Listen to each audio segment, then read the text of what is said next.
All right, I am now calling to order the Wednesday, February 1st, 2023 Chico Unified School Board Meeting Special Workshop. Let's stand for the flag salute, please. Salute pledge. I pledge allegiance to the flag of the United States of America and to the republic for which it stands, one nation, under God, indivisible, with liberty and justice for all. This is the regularly scheduled workshop with the focus of reviewing CUSD achievement data and CASP information and dashboard assessment accountability systems. February's regular board meeting will be held on Wednesday, February 15th. Item number 2 are announcements. Are there any announcements today?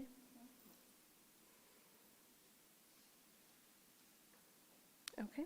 Item 3 is consent calendar. Is there any public comment for consent calendar? Would anybody like to pull an item from consent calendar? I think I'll actually pause and give our colleagues a moment to approach the stage.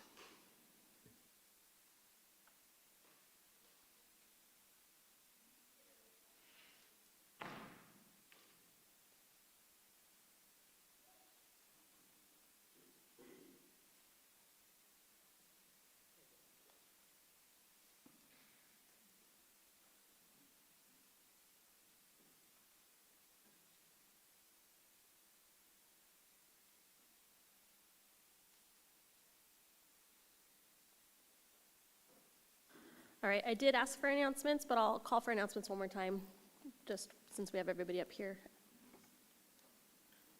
Okay, and so far we haven't had any items pulled from consent calendar, and it appears that that is still the case. So I will move to ask for a motion on the consent calendar. Madam President, I move approval of the consent calendar. Seconded. I move approval of the consent calendar. All right, we have a motion by Vice President Robinson and a second from Member Lando. We'll call for a voice vote since this is our first vote for the evening. We'll start with Mr. Lando. Lando, aye. Tennis, aye. Dalby, aye. Robinson, aye. Congan, aye. All righty. Moving on to our next item, the board workshop. So this is an informational piece. It's a review of Chico Unified Student Achievement Data and CASP information and dashboard assessment accountability systems for federal and state, with a presentation by Mr. Tim Karras. Thank you for having me, and good evening, board. And before I get started, I wanted to thank board members Conkin and Tennis for meeting with me a couple weeks ago, letting me run by you the kind of the skeleton outline of this presentation. And I also want to thank our Neil Dow staff members and our Bidwell staff members for joining us to talk about the great things they did last year. Christy Bankson will also be joining me towards the end of this presentation to talk about what we do with all this data and how we address the needs in Chico Unified. So tonight, the goals are to familiarize the board and the public with the California State Dashboard System. It came into existence in 2017, and then we took a couple years off during the pandemic. So it's a new look that I'll go into later, and it takes a little bit of looking at it and talking about it to get used to that. We'll discuss our Chico Unified results and then talk about the dashboard results in relation to LCAP, multi-tiered student support system, and program change.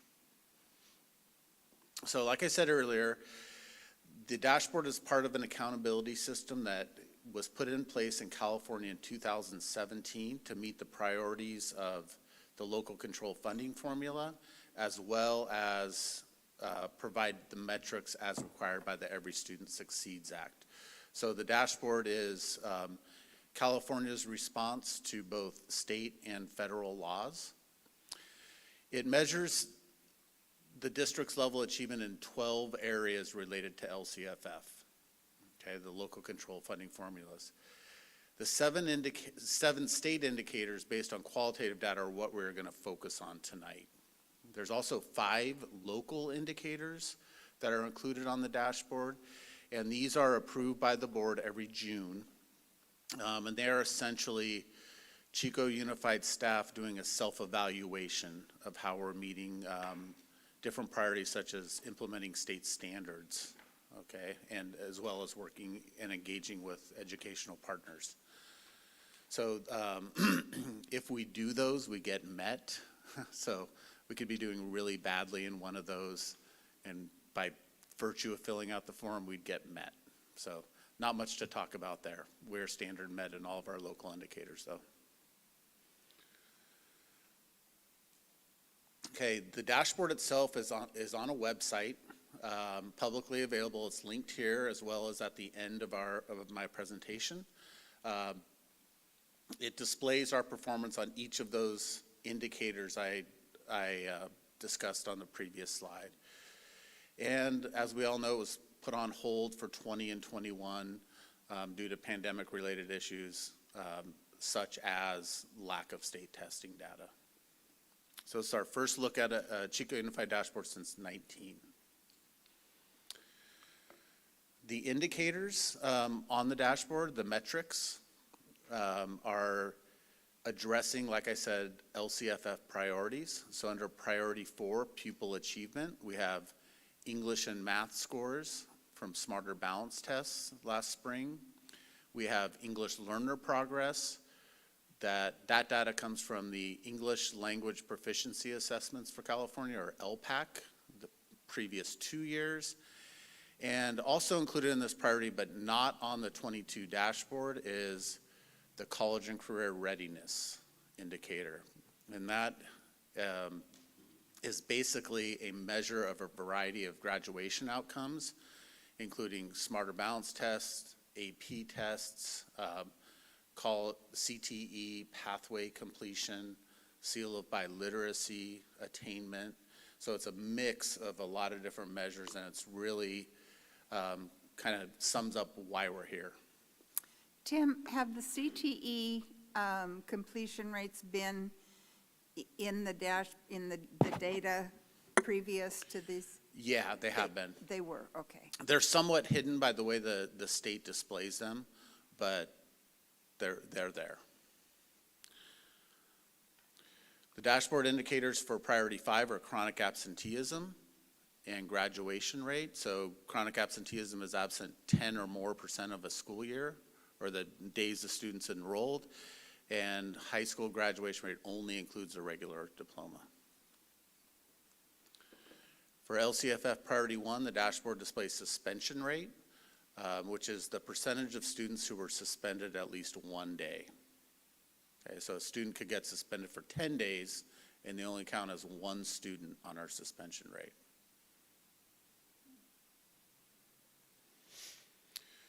We use the dashboard for a lot in Chico. From the second it comes out, or really even before it comes out, we're looking at projections based on internal data that we keep, and we actually put on the LCAP every year, early release Smarter Balance questions.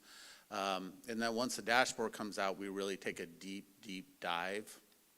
We've spent a lot of time over the last month poring over these numbers and different looks at it and trying to find where our successes and holes are, because we really do use it as the primary measure of how we're performing on our LCAP goals. And when we talk about programmatic evaluations, how is, elementary doing in language arts based on the services we put in place this year? Do we want to continue those services? Do we want to add more? A lot hinges on this data for us. It is summative data, so there's not much, we can't do anything about the data as it was last year, but we can use that moving forward to make any necessary changes and celebrate successes like we will tonight. It's used in grant applications. It's displayed to parents at our educational partner LCAP meetings and our parent meetings throughout the fall. So this is highly consequential data for Chico Unified, and it really should be for all districts. The dashboard now in fall 22 looks different than it did the last time we saw it in 2019. The CDE, the California Department of Education, is asking districts to look at this as a new baseline, okay? We had 2 years off, and in addition, when we come back, the academic measures, and I'm going to show you the English and math, are really different tests than the kids took in 2019. So it makes comparisons iffy between the 19 data and the 22 data on academics. Also, in the past, we have been scored by the state on both status. For example, our suspension rate last year would be the status, and the change.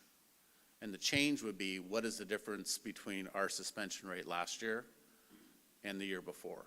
So mixing those two together, we got a color score, a level basically.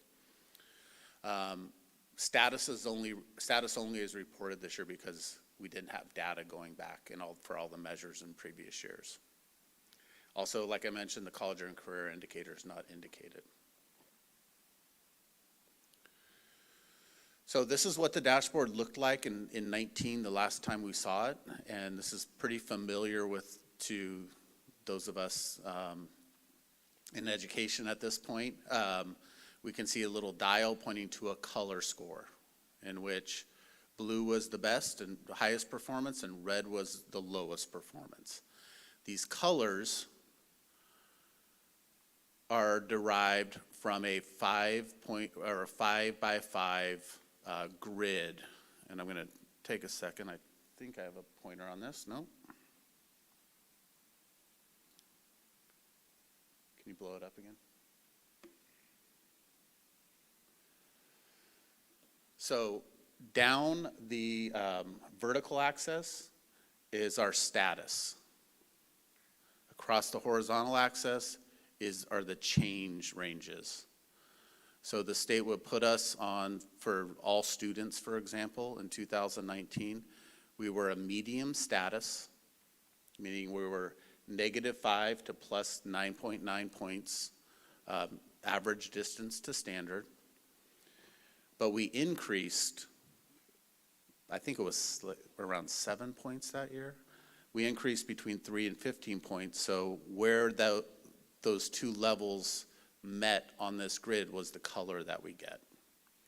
We're going to move back to this next year, and so I wanted to start familiarizing the board with this right now. Any questions about that? Okay. This is what the dashboard looks like this year. This is the simplified version of what you see when you click on the dashboard website for Chico Unified. The status levels are indicated by the cell phone bars. 1 cell phone bar is the lowest performance. 5 cell phone bars is the highest performance. So we can see here, this is what's shown on the state, and the state allows you to click around and dig into certain indicators and dig into certain student groups.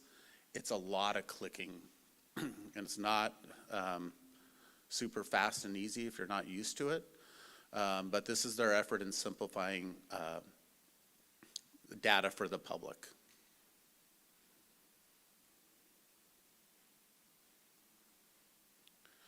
So before we get into Chico Unified results, just wanted to explain some of the charts that you're about to see.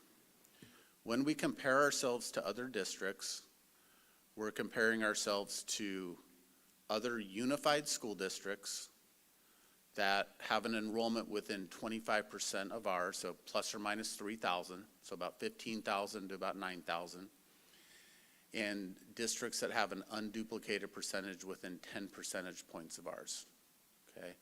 Unduplicated status or socioeconomically disadvantaged status is a huge indicator of student achievement on these measures.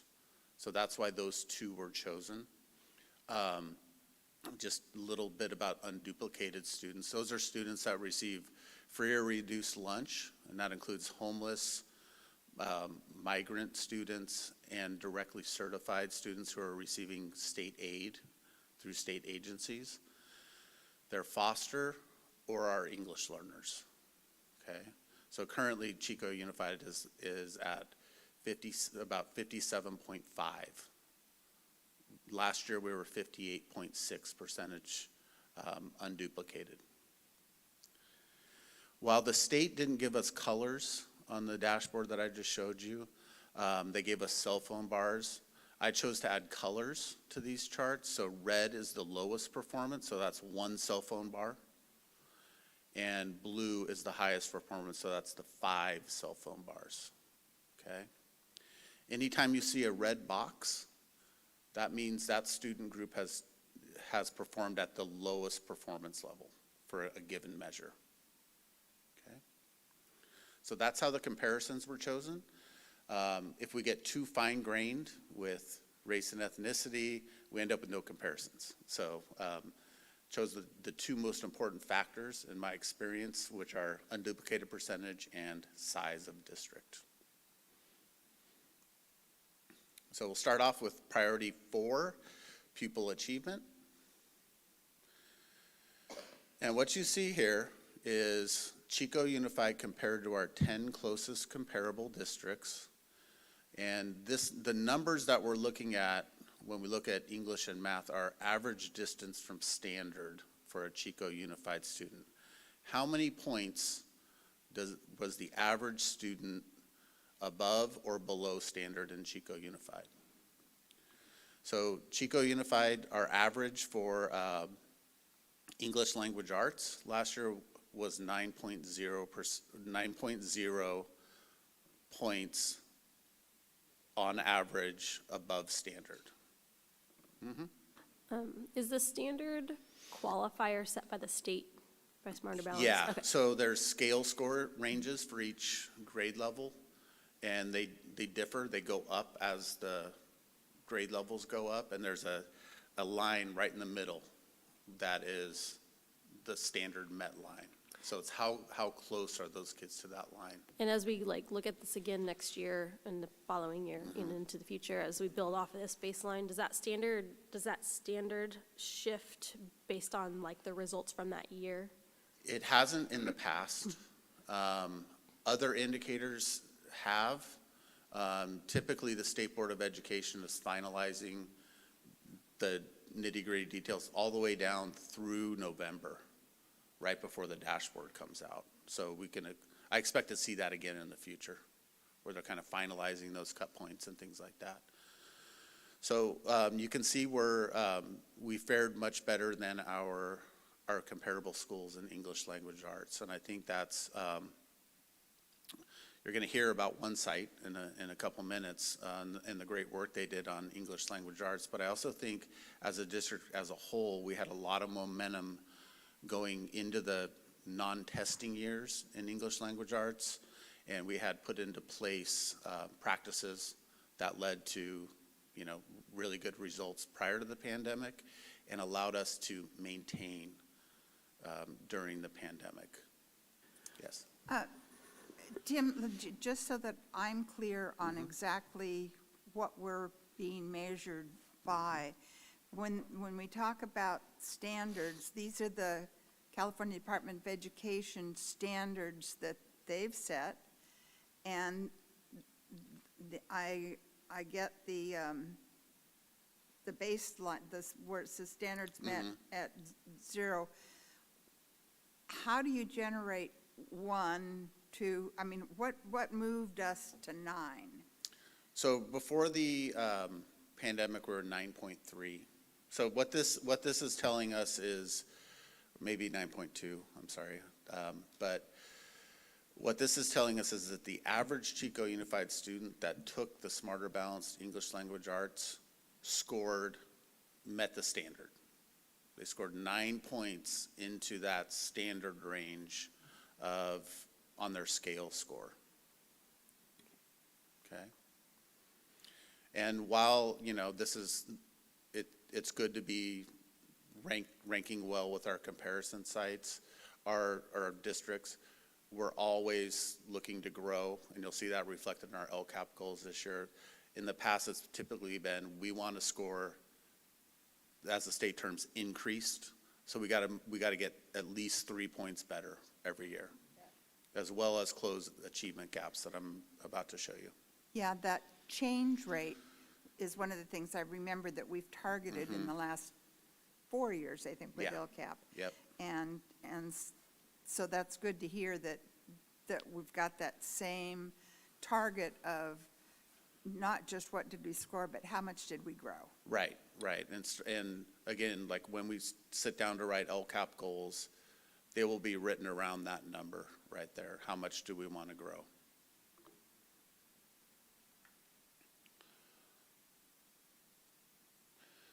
Okay, so this is also English language arts data, and the black line is still standard, but this visual breaks our data down by our student groups as shown on the dashboard.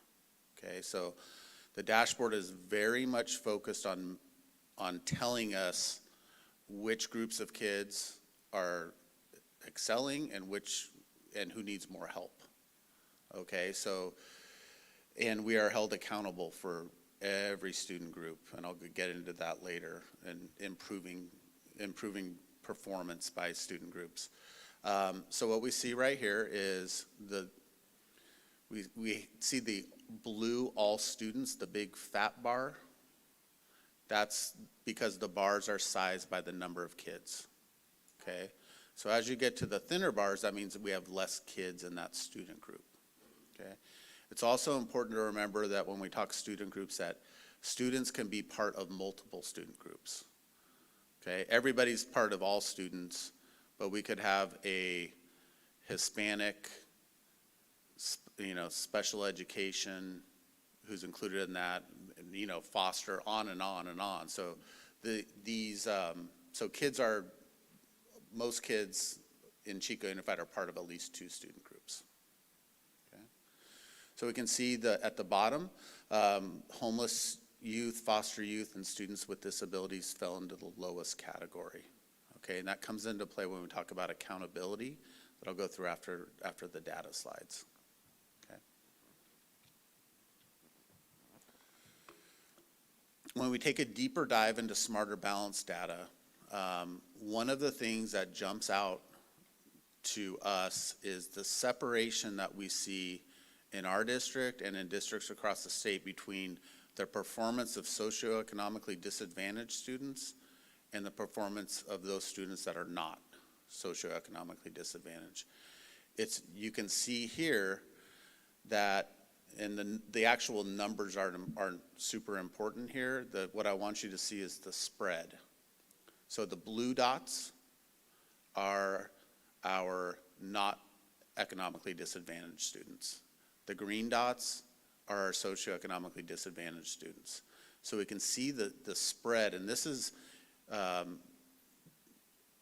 separated out by race and ethnicity across the bottom. And then the bubbles up tops, again, sized for the population size, show the separation in the achievement on English language arts. And this is what Christy Bankson will be talking about when we get to her part about how we are addressing this. And this is data that was shown to our MTSS and DLC groups, and there's a lot of effort going into addressing this gap.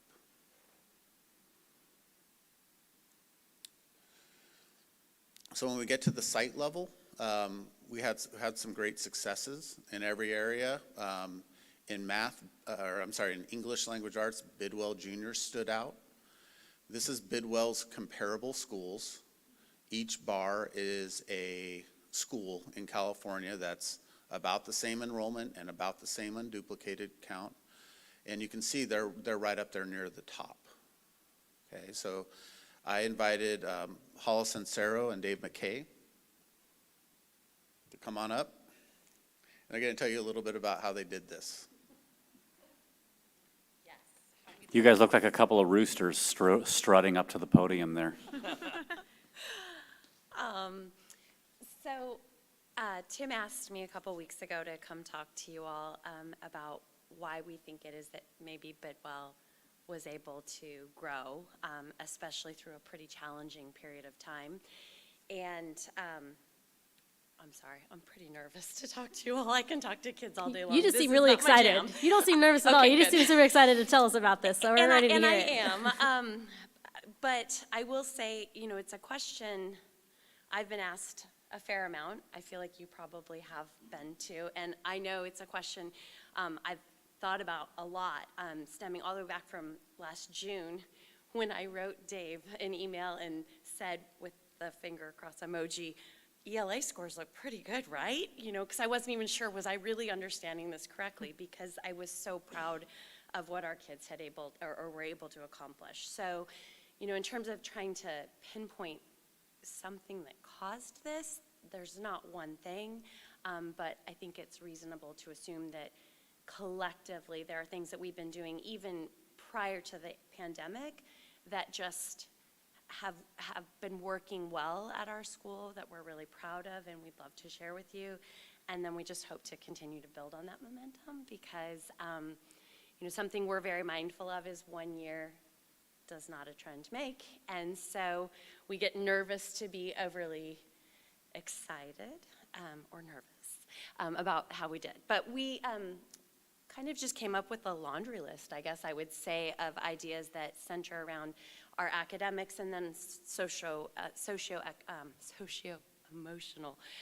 stuff. So we focused first on academics, and by no means do I want to read everything to you. You all can read, but I would say that the first sort of chunk of items up here really addresses how we have tried to help students navigate the state test, the SBAC. And so prior to COVID, we as an English department had worked together to look at how are kids being asked to express their knowledge and their understanding on the state test, and how might we share that with all departments at Bidwell so that we can more similarly align our questioning and our assignments with the SBAC test. What we have found is that a lot of the passages are science-based, history-based. Kids are writing about what they've read in history. And so really trying to just share that. I remember a staff meeting in particular where we shared some exemplars from the state, and teachers were just blown away. That's not good enough? You're telling me that's not a standard met? And so just really showing all staff, here's what the state expects kids to be able to do, and really spreading the focus of literacy and it being a shared sort of responsibility. And so we've modeled some of our writing prompts after SBAC. We've worked to increase kids' familiarity with the interface. Our kids are tech savvy, but SBAC is not. It's not user-friendly. And so just really trying to show them how to navigate that system. So that's one area. We have definitely worked on building our co-teaching program, and that's where you'll have 2 credentialed teachers, and in many cases, one that is a content teacher and then one that is a special education content instructor, and working to push in as many kids as possible. And I would argue that that's just upped the ability of both teachers in the classroom and the amount of time that kids get with teachers. We have a fantastic success English teacher over at Bidwell who's worked with kids for several years now, and she just has really great growth and progress with the kids in terms of targeted reading and writing that's been really successful. As departments, we've really tried to just tackle what essentially do kids need to know, what are our prerequisite skills, and how can we intentionally and deliberately teach that. And then a few years ago, it's interesting that Neil Dow's here, we went to Neil Dow to look at the Lexia reading program. They do have a junior high program, and so early on during the pandemic. We piloted and now are utilizing the program called Power Up. Kids love it, but it's really good for them. And so we've been using that as well. Couple other things, I would just lump the rest of this right in here to reading. We have embraced literacy. In fact, the librarian shared with me that last year we had 7,317 checkouts in our library. Kids, many kids devour books, and we at Bidwell have a reserved 25 minutes, 4 days a week that we voted into our schedule to really focus on literacy intervention. And we also this year, well actually I guess this happened last year, all the years kind of blend, but we went to a model of asking kids, rather than having to pick a book that was in their zone. If you have children that have done accelerated reader, you know what I'm talking about. And rather, we've told kids, find a book you like to read and just read. And kids are required to read a book of their own choosing, one per quarter, the minute they do take an AR test, that one test, and then after that, they don't have to test anymore, they just get to keep reading. And Dave graciously paid for accelerated reader quiz capabilities for our site when the district removed that program at the secondary level. So we've been really excited to continue to have that. It just builds in accountability, it's an easy way, and the kids love that they only have to do one quiz a quarter. So I think just creating time and space for reading has been really powerful, and it's something that all staff members are part of. During the intersession between the AM and PM, this is kind of going back to COVID, I forgot all about this, honestly. We did a lot of, you might have more to say about this, but we had teachers working with kids in small groups in between the two sessions. With writing, focus on, we call it IC, but moving to claim, evidence, and reasoning, and really just helping kids work to logically support their claims through writing is a very consistent focus across the board. We have our BLAST program, we have a learning center. Our social emotional, one thing I just would like to say about COVID, and I don't know that I'd call it a blessing, but COVID gave us permission, I think, to reconnect with kids on a human level. Because when we came back and we were seeing kids AM and PM, we knew we couldn't do it all. And we knew that kids missed school, and we knew that we missed them. And I think that the people I work with really just welcomed kids back and focused on connecting with kids on a human level. And I really think that that makes a huge difference in what kids are willing to try to do, even when it's hard, which state testing is really hard and it takes persistence. I think we have used funds. Can you speak to this? How we, with our counselors and wellness center? I don't know as much about money. Absolutely. Kids are only going to want to buy in as much as they feel like they're cared about as people. And we really wanted to go all out and be intentional, not just in how we were targeting academic support, but also social emotional support, especially as we were hitting the pandemic. But even before that, placed a premium on trying to build those authentic relationships with kids and being able to plug them into a sequence of interventions and supports that make sense. And so what's the criteria for a kid? Moving from, hey, this is what we do for everybody, to the next step, how do they exit that, and what's the collaboration look like? So our counseling team has really been robust. We use site dollars and the ESSER funds that we get from the state through the district to really add counselors. That's what we do. We added another full-time wellness counselor on top of the 2.0 that we were generously afforded. We doubled down on the targeted case manager, so we have like our in-house social worker making those connections with the families in the community, working with our homeless youth, especially foster youth. And then we also added time to our guidance counselors, our regular school counselors, so that we have 3 full-time counselors there. And so we work together as a school-based intervention team with our school psychologists. We're fortunate to have an excellent site 5 days a week right there, right at Bidwell. And so that team working together is really the problem-solving team. We get the kids, and when they get to that point, it's because they've been referred by staff, by teachers, and we look at the data, and we identify what's been done and what needs to be done to set this student up for success. And we couldn't do that without those those human beings that are just bought in and focused to making that way for the kids and facilitating that connection, which also has implications for behavior and disciplinary issues. If kids are suspended and they're sent home, obviously they're not at school learning from a teacher. So if we can find a way to actually deal with the root causes of those behaviors, not only can we set that kid up for success, but they're at least closer to school. Even if they're working in the counseling office on a timeout, that's way better than being at home on Nintendo or whatever. I'm probably dating myself. But and we keep them in that loop there to bring them back in. So, Definitely. Dave is amazing, as some of you probably already know, and something that really Dave has created is this idea of the Bidwell Way, and we have a Bidwell Way team, and really the idea is just how do we take care of each other as human beings and bringing out the best in ourselves and each other. And I really believe that that mindset is something that is just, it's contagious. And so we talk about it quite a bit. And we have a great team of teachers that work to create activities and discussions around what we see happening on campus live in the moment. So it's not a canned program, but during our 25-minute, 4 days a week, 1 day of the week, usually we're having some kind of conversation with our kids about what are we seeing, what's a trend on campus that we can talk about. Why is this happening? How does it make you feel?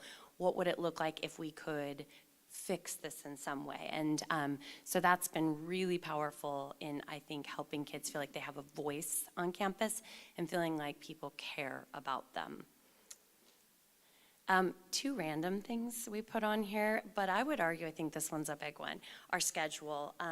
In previous years, our English and math tested the students, and so the rest of the day looked normal, which meant that you could be administering the test, and the band is playing out in the quad, and PE is listening to music as they're doing their circuit training, which is fantastic, but highly distracting potentially. In addition, kids were testing for maybe 45 minutes, 10 minutes to get in the program, 10 minutes to get out, passing out materials, and it just wasn't this really consistent focus on it. And last year, for the first time, we tested for a shorter amount of days. So I think we ultimately did 6 days, we think. And we tested in the morning, and kids tested with their fourth period teacher. So every teacher was administering the test. Everyone shared in the success of it in the administration, and it was silent on campus. You could walk the halls. It was just highly focused. And, again, we can't tell you what worked, but my gut tells me that that maybe had something to do with it. It was a unique situation. it felt good while it was happening. It felt so good while it was happening. I agree. And then food. So a lot of us sent out letters and said, hey, you want to donate to your kids to have snacks? And so kids had healthy snacks in many of the classrooms throughout every day of testing. And kids will do a lot for food. And then just in general, how do we keep this going? A great program that my principal has also created and spearheaded is we have students serving as wellness ambassadors.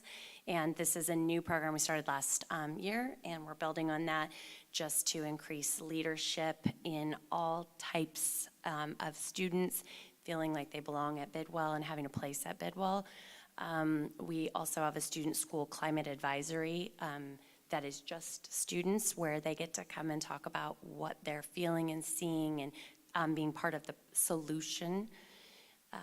Staff meeting, and this is ongoing, but certainly continuing our focus on literacy, claim, evidence, reasoning, through speaking, writing, all that. And we've talked a bit about how do we motivate kids, how do you incentivize it, but how do you also build intrinsic motivation, make this test count, matter to them, and what that looks like. So we're continuing to have those conversations. And then just, of course, continuing the testing format and working with accommodations and making kids really aware of what accommodations they have and how that could help them be even more successful.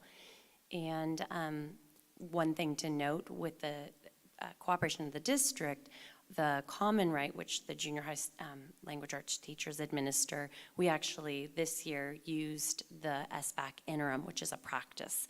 And so in many ways, that's just another way where we're building in exposure to the platform. Teachers got in and scored within the platform, which we've never done before, which I believe will help as well. And then just continuing to ask for money to support literacy on our site.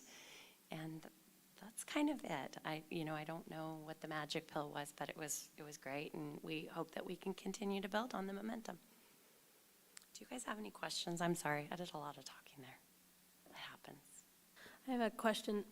You actually kind of answered it at the end, because especially while Dave was talking, I always want to know, what can we do to help you reach your next level? I know that you all have a vision of leveling up. So what is it that it's going to take to help you level up to your next goals? And is there additional support that can be given by, the school board and ed services? You don't have to answer it now, but just something to get back to us on We if you will, don't and have we'll it already take in your you back up on pocket. Can't make any promises, but it's always Right. nice to advocate for yourself while you have the microphone. Yeah, we appreciate that very much. I know it sounds easy, and I know it's not, but the permission to be intentional and focused about a few high leverage priorities is a huge blessing. 'Cause most of us in education are people pleasers, and so you tell us to do one thing, 100 things, we're gonna go run off and try to do 100 things, whether or not that's doable or not. But one thing we've been able to carve out at Bidwell is intentionality, whether that's working with students and our teachers and community members to make sure they have a voice. People tend to support what they had a say in building, and then also with some of the called meeting time that we have, like we really structure it around teacher professional learning, teacher professional development that's developed and promoted and delivered by our own staff right there on the spot in response to needs that have been articulated through our little in-house surveys and whatnot. So it'd be great to have permission to continue to do that, and maybe even as in other meeting times, like working with other principals on how we can continue to refine that process would be awesome. I know that that's not an easy thing to do. It sounds simple, but it's not easy. I get that, but to answer your question, I think that would be the key to continuing to level up. Thank you. Yeah, thank you. Thank you. Oh, yes. No. One of the things that I like, excuse me, I like to see when innovation and all of this energy creating, something that's moving forward in a new way, can be draining on staff. And what it sounds like you guys are doing is giving almost immediate feedback to your staff on how well what they're putting their energies into is working. Is because if you can see and feel the positive happening, it makes putting that 150% in, which I know they're doing, a lot easier, because you got to take care of your people. Both the little ones that are, little, they're junior high kids, they're not little, but take care of your people, because it can burn you out before you know it. And, that's not what we need. When you've got as much creative energy going into what you're doing, just make sure you take care of each other. Thank you. I would say that having a year like this, where we get to see the fruition of some long-term efforts, really, it goes far. And I think that there's a really positive energy on our campus, and we do have some great new additions as well that have really brought some exciting energy as well. And I know everyone probably feels this way about their school, but it is a family, and people really care and love each other, and I think the kids see that, and it's, contagious as well. Thank you. Hollis wouldn't say this, but I think a big reason, it was one of the bullets, but the thing I wanted to lead with is related to collaboration. And Wednesday morning, I know sometimes we get questions about what's that for. And my assistant principal Lori and I, we try to get around to all the different collaborations on Wednesday morning. And really, without exception, particularly the math and English collaborations are laser focused on teaching and learning. Like, you guarantee you're gonna walk in there, they're gonna be right in the middle of some conversation about, hey, so how did you teach such and such? Or I'm doing this, hey, do we need to spend more time on this concept or resequence that? And it's always like nitty gritty. I'm not saying other departments don't do that, but English and math in particular, I know their curriculums and the tests are set up a little bit differently than the other subjects, but they're really laser focused on that. And I walk out of there smiling every time, because I think that's the best way to get better right there on the spot. And that's really the teacher's choice to do that or to kind of phone it in. And I'm really proud of the work and the teacher leadership that goes in to organizing that collaboration time. And I think that's a big reason for the results too. Thank you.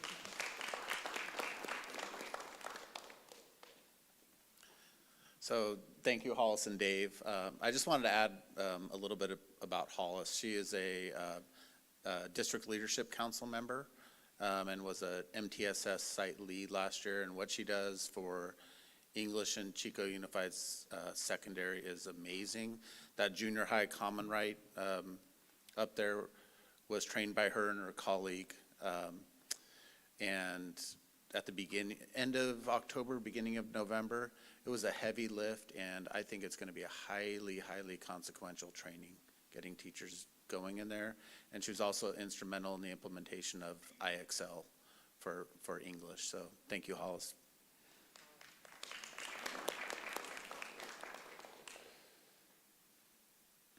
All right, so moving on to math. Actually, I'm sorry, Tim, you hold on just one second. Yeah. Been thinking about that presentation a lot. It's awesome, the work that's getting done over at Bidwell. It really is. But one of the things we really need to look at is how do we build upon that for the rest of the district, right? Is it possible? I'm sure it's possible. Can we set up some kind of program by which we track those students, see if they continue to excel in ELA? The Bidwell students? Yeah. In future years? Absolutely. Just Yeah. to put a note out there, it would be Yeah. interesting to see if that, Absolutely. yeah, thank you very much. Okay, so math. You can see up here a bunch of orange. So that's medium, or I'm sorry, that's low performance according to the state this year. So none of us are happy about that.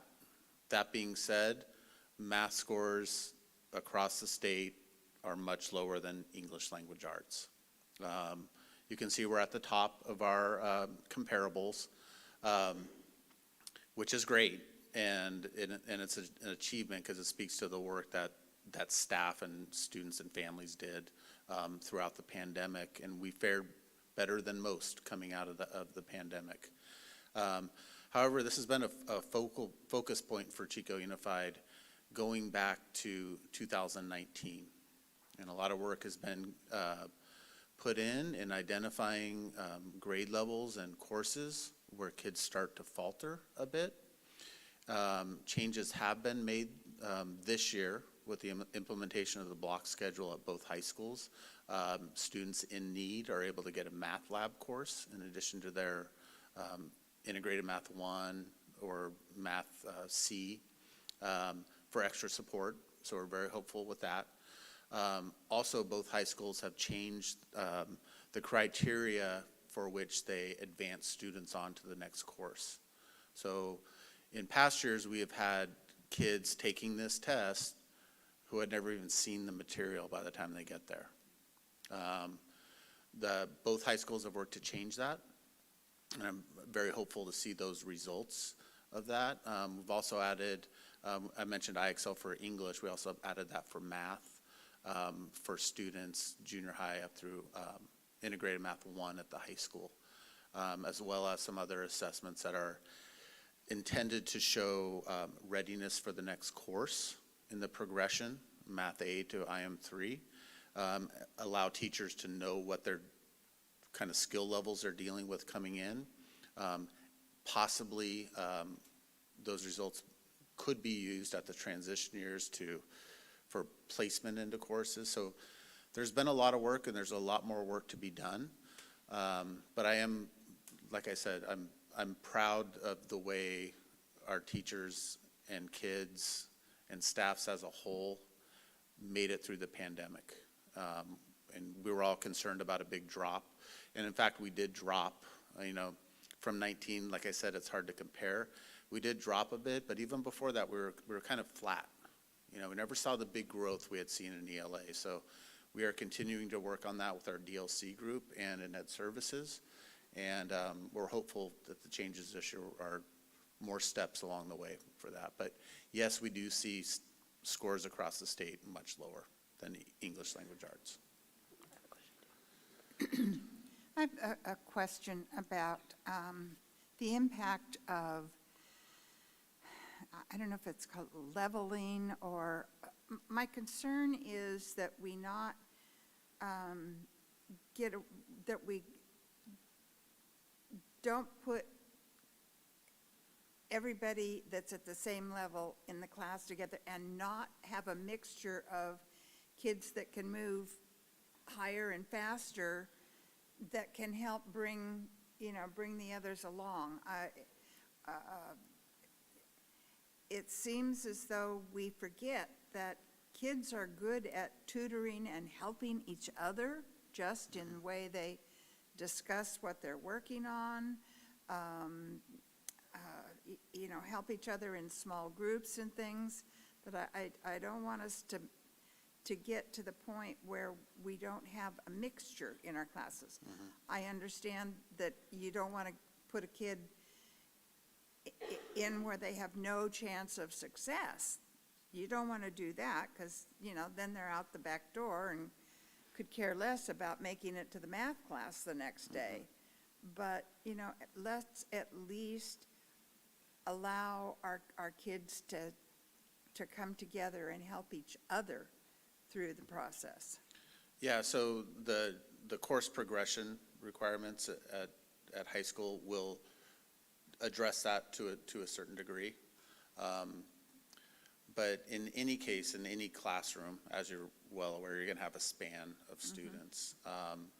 We are sticking by Math A for all incoming sixth graders, and that's due to the vast difference in the way the standards are laid out, the huge difference in curriculum, and the fact that we've seen achievement go across the state go down in those grade levels. It's a big jump. So we keep all kids together there, and some kids have a harder time than others moving on to the seventh grade accelerated, pathway. So we're always examining those types of things. I had a question. I feel like I asked this, but I don't think I asked this question specifically. But when I hear the word standard, or I see that there's a standard mark, like, my question really is, who sets that and why and how and based on what information? Why is that the standard when you see everybody so far below the standard? These standards are set on the SBAC ones in particular by the SBAC consortium. Right. Smarter Balance Consortium. So I guess I'm curious, and I don't expect you to have an answer, Tim, really. Like, what they base that off of? What is their reasoning to set that as the standard? Right. They're looking at this, our standards, Common Core standards. All the SBAC states are using Common Core and creating measures that in their minds and statistically it shows up. That's where the standard is. If kids score this scale score based on this measure, based on these standards, that's a standard. But no, I don't know the psychometrician's magic and all that. That's beyond me. And when you think about standards, like conceptually, and I'm getting in the weeds and I'm sorry, but think about 30 years ago what the standard was, and if you could translate that to now, like, are we expecting a lot more? Yes, is the standard now absolutely. a lot more for this age group than it was, and why is that appropriate? And why are we grilling ourselves about this standard set by a group of people who think it should be one way based on what they think is the best research, maybe, compared to, 30 years ago or 20 years ago even, Right. just my food for thought. And have maybe a little bit glimpse Yeah. about how I feel about standardized testing in general, but here we are.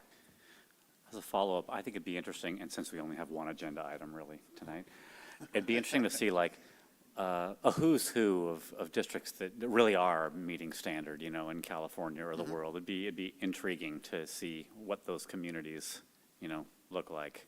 Right, right. And I have all that. I'm not going to do it up here in front of the board right now, but I'm tempted. But I can take a peek at that. I just want to say, sorry, Eileen, one more thing on that, right, is it can be degrading for people who are doing a good job and for our kids who are doing a good job. And so it bothers me that we're like trying to Well, set ourselves up to Yeah, this and like I standard. said, nobody likes seeing the orange. Right. Nobody in this room likes seeing that orange. You know what, though? Sometimes life is about disappointment and realizing that there's other people out there who are doing it better than you. That's just reality. Well, That's why the mission statement of the school district used to say that we were going to train up our kids to compete in a global society, but you guys didn't like it, so you changed it to we were going to train our kids to merely participate in a global society. I'm just saying. luckily, my child has a growth mindset on that. My turn? Okay. Interestingly enough, Mr. Tennis, that subject was breached by a publication 2 days ago, where they were looking at the schools that had been designated as, what is it, not outstanding schools, huh? Distinguished schools. Huh? Yes, distinguished California schools. And they did that comparison, these folks are doing it well, what's the common denominator? And with every single one, it was those schools had a much higher socioeconomic base than the schools that were not succeeding. That when they were coming from high-income families and neighborhoods, they were doing really well. May I? Thank you. Okay, I hear that, and clearly, socioeconomic status has a lot to do with where students come into school, but we can't just say, oh, these kids are from better neighborhoods, they're going to do better, that's the end of it. I mean, teachers have an effect. We're here for a reason. So instead of saying, oh, that's what's going to happen, we need to be looking at, are there schools, and I know that these are the schools that most closely compare to us, but are there schools that maybe, if you widen the frame a little bit more, who have similar, to me, unduplicated is the thing we need to track, who have similar percentage of unduplicated kids who did better in math, and, can we go and raid their toolbox? I know we're trying a lot of different things. We heard about all these programs that Bidwell's doing, and one of the things I'm concerned about is, do we have a framework in place for tracking whether any one particular of these programs produces a bump if we get one? Like, It would just be judgment calls, basically, kind of like similar to what Hollis said. Look at all the stuff that Bidwell did for English, and a lot of that would help math too, but you don't want to, if you're going to improve schools as if you're going to run a study, that would mean taking one step, measuring it for a few years, seeing if that affected it, taking another step, measuring it for, we don't have that time, so it is hard to kind of pull apart all the changes that happen in one school year and to put your finger on that did it or that had this effect on it or not. And it really comes down to kind of judgment on the part of staff. thank you. I'll be happy to see next year's data, because I'm interested in growth. Yep, I've been comparing growth in-house as opposed to some standard. right. Okay, so this is our student group breakdown. Again, you see the all students in the dark blue the widest bar. We do see three student groups above the all students, and that's our Filipino, white, and Asian student groups. And then on the other end of the spectrum, we can see 4 at the bottom. So English learners, African American, homeless youth, foster youth, students with disabilities. Sorry, that's 5. So those are falling into the lowest category. So the term that we use and that we use in our LCAP is achievement gaps. So student groups that are performing far lower than the all student group. So our intent and part of what we're held accountable for by the state is closing those achievement gaps. What are those groups in need of at school that we're missing right now? How can we add services and supports to help those student groups? And Christy will talk about this earlier, but when we add services and supports, they're accessible to all students in every single one of these groups. But by the nature of selecting kids for those services and supports, it's more likely that the 5 students, part of those 5 student groups at the bottom there, are going to qualify and show the highest need. But the supports are available for everybody. Again, this is our economically disadvantaged in green and our not economically disadvantaged in blue. And we can see a similar span that we did in ELA. And like Tom, I think Mr. Lando was getting at is those economically disadvantaged kids are almost 60% of our school district. So what can we do? And that was a question posed to our teacher leadership teams. What can we do? We've done a lot already. What more can we do to close that gap?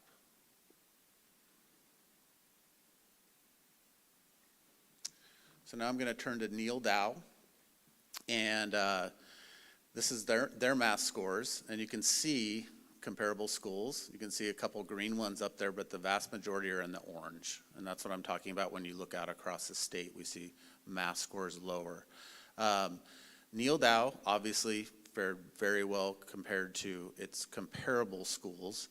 It also, in the last 6 years, has seen one of the highest jumps in unduplicated count percentage. So the population has changed. It has risen in unduplicated count percentage. And again, it's a bad comparison, but comparing it to the 19 data, they showed tremendous growth in math and ELA, but we're focusing on math today. And so I have invited the principal, Kelly Steinbach, the Title I teacher, when I think Kelly came into Neil Dow a few years ago, Stephanie Kniff, who is now a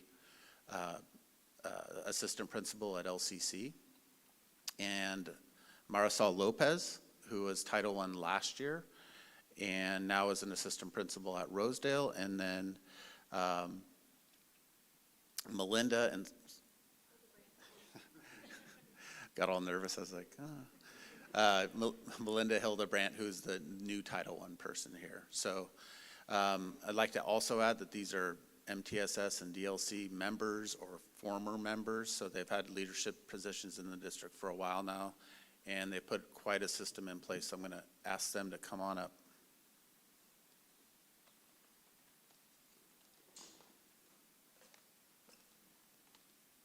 Thank you. It's an honor to be speaking here tonight on behalf of Neil Dow, but more importantly, to have these amazing educators with me to help me present. It is not without them, who I will have them introduce themselves in just a moment, that this was not all possible. So huge collaboration over many years. You have a whole span here, and so I'll let them introduce themselves, and then we'll get started. Okay, good evening. I'm Stephanie Kniff. I am currently the assistant principal and DLC rep at Little Chico Creek Elementary School. And I joined Kelly in 2018 as the Title I teacher when we were just getting the whole Learning Center idea off the ground and running. Good evening, Board of Trustees. I am Marisa Lopez. I was a Title I teacher last year. I worked under Ms. Steinbach, who I loved working with, and I am now the assistant principal at Rosedale, and I love my position there as well. Good evening, I'm Melinda Hildebrandt. I am currently the Neil Dow Title I Coordinator and MTSS Site Lead and DLC Representative, and I'm hoping to be an assistant principal someday. Okay, well, as I said, we're so grateful to be here. We put together a slideshow for you, a couple slides representing some of the systems that were put in place at Neil Dow over the last handful of years.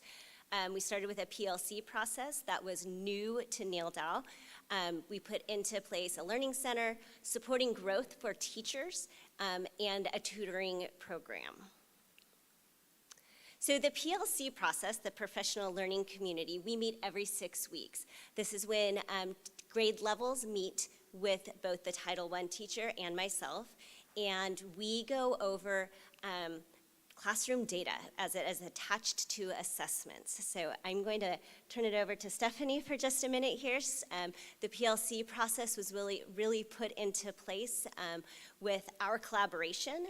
Through this process over the years, we've become a data-driven community of colleagues.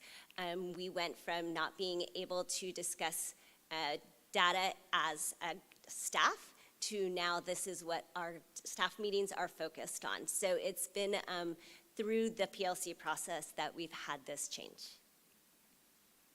Excuse me. So when we started the PLC process, PLCs are like a vulnerable thing for people, right? Because teachers really own their own data, and they really take that to heart because they put their heart and soul into it. So we started the PLC process by trying to just make it like a safe place, and that took a little bit, right? So just having our norms and being able to share and be vulnerable took a little bit of time to put that work into it. From there, we really just kind of guided them through. A lot of our older, more veteran teachers had been through like the DEFOR training, if I'm saying that correctly. And so they understood what a PLC entailed. And then some of our younger teachers, or just teachers that hadn't done it in a while, we just kind of did a review with them. We had them set up their group norms. And then we really wanted to work with them to tell them that we wanted them to identify a SMART goal, which is a specific, measurable, attainable, realistic, and timely, in terms of, hey, this isn't all on you as a teacher to achieve this goal. We're gonna set up these systems at Neil Dow in terms of like an RTI type of model, which was like walk to intervention, where all the teachers share kids. And we're gonna support that SMART goal by giving you aids to help get those group sizes smaller. And also the Title I teacher will be involved in that. So they didn't feel alone in that process. They felt like, hey, this is a team effort. Part of the SMART goal is making it measurable, right? So you have to say, like, if I want to say, cool, I want to run a four-hour marathon, cool, that's great. But I need to know how to make that like attainable, right? So I have to say, okay, if I'm gonna run a 4-hour marathon, I need to have like an 8-minute, 45-second mile, and I need to build it up over time. So we talked to them about coming up with a goal that they can measure the effectiveness of it at the end of that 6 to 8 weeks. So that was the SMART goal. So for example, 80% of our students will obtain 85% or more proficiency on whichever standard they deemed was the most important for their students to learn that content, right? We didn't pick that for them. It's like, what's the most important thing that your students need to know? Then we re-met. We chose an assessment that based off of whatever concept that we wanted them to know. And then we re-met like every 6 to 8 weeks, and we tried to time those with the benchmarks pretty much, so that we had fresh data to look at, and then we analyzed those results with them. And we celebrated success, and if there wasn't success, we had collaborative conversations. What did you do? Why did your students obtain 90% mastery when my students only did 60%? And the conversations that came out of that were really rich and valuable. Thank you. So one of the things that also came out of our PLC and collaboration process was the implementation of a learning center. This was new to Neil Dow as of about 4 years ago.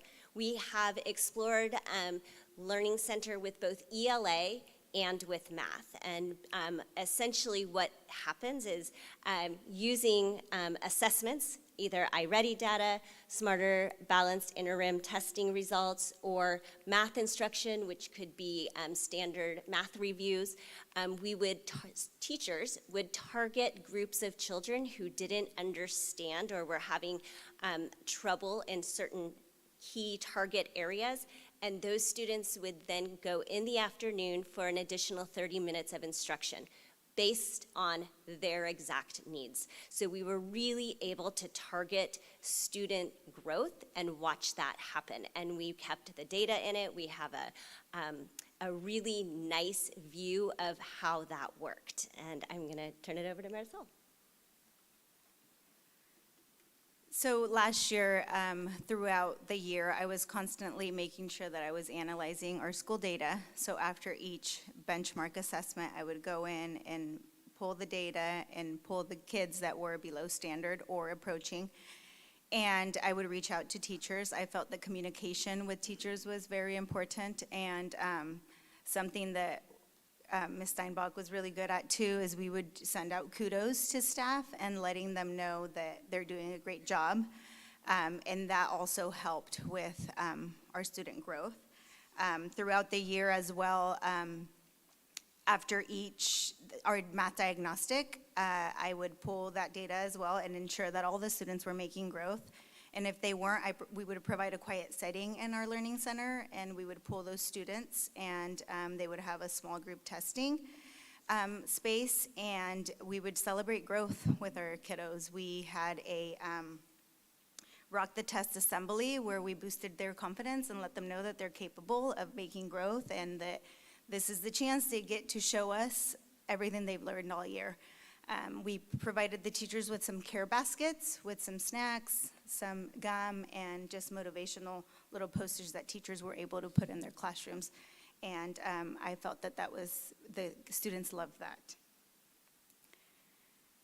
This year, we started, our district currently has a system in place where all 3rd, 4th, and 5th grade students are required to take 4 interim assessments throughout the year, so that we are ensuring that the students are mastering their standards. To ensure that all students are getting the support that they need, we created a tutoring system where we pull all the kids that are below standard or approaching to give them additional before and after school tutoring. Using our math pacing guide, teachers are required to select a date of when they would administer this assessment. They let their MTSS site lead know when they will be administering this assessment. The MTSS site lead is also our tutoring coordinator, so then once the grade level has completed in that assessment, we pull the data to determine which students are below standard and which students are approaching standard. Then those are the students who are invited to these tutoring groups. The tutoring groups vary by site depending on tutor availability, but they are invited for morning, 30 minutes, or after school, 30 minutes. What we did is we took the CAMS and STAMS curriculum, which is our Ready Math curriculum, the tutoring portion, and we aligned it to our state interim. And each session varies in length from 4 to 6 weeks, depending on how many standards are on that interim. The guides, the tutors are provided with a guide. It's pretty much a lesson plan that will guide them through their instruction all week. We have some Chico State tutors that have actually started already this year. And here over at Rosedale, I know that this has been successful because we're on our fourth round of tutoring. And just, for example, we had a couple 4th grade students, a group of 4th grade students who retested with the same state interim test, and they went from below standard 2 out of 12 to 11 out of 12. So we know it's been effective, and hopefully this helps with our math scores, and hopefully we're just trying to catch all those kiddos who are not mastering those standards. I apologize. What was it that you gave them? where they jumped ahead from 2 out of 12 to 11 out of 12? It was the same state interim test that they're given at the beginning, so we are required to give 4 state interim assessments. We pull that data when they've completed that interim test. If they're below standard, they get 4 weeks, 5 weeks, 6 weeks of tutoring, and then they're required to take that same test at the end of their tutoring round to compare to check for growth and comprehension. And these state interim tests are practice tests for our Smarter Balance. Are they a lot shorter, or? They're standard based, so for example, one interim could be going over 2 standards, while another interim could be going over 4 standards.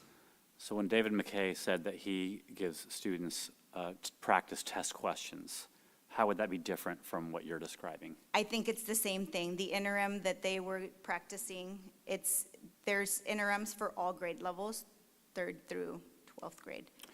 This is just an idea I had sitting up here that I would have asked about in our workshops, Tim Karras. But could there be a company out there or somebody who would just basically sit around trying to predict a version of what the test will look like?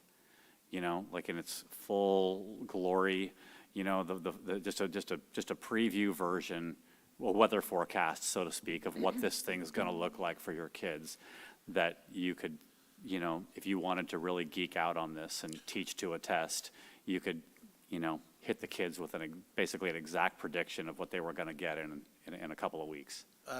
No companies that I'm aware of, but Smarter Balance itself does have a full-length interim comprehensive assessment, which takes the same amount of time as Smarter Balanced, and it's a huge undertaking to administer Smarter Balanced at a site. Due to scheduling, you know, it takes a long time. These interims are that assessment cut up into little bite-sized pieces. And so that, we've seen that work well here. We have teachers using them in all different kinds of ways at all different grade levels. That's really the closest we can come. I don't see anybody out here jumping up and down at the idea of us doing like a test run, full-length Smarter Balance test. No, I'm not comfortable asking anybody to do that.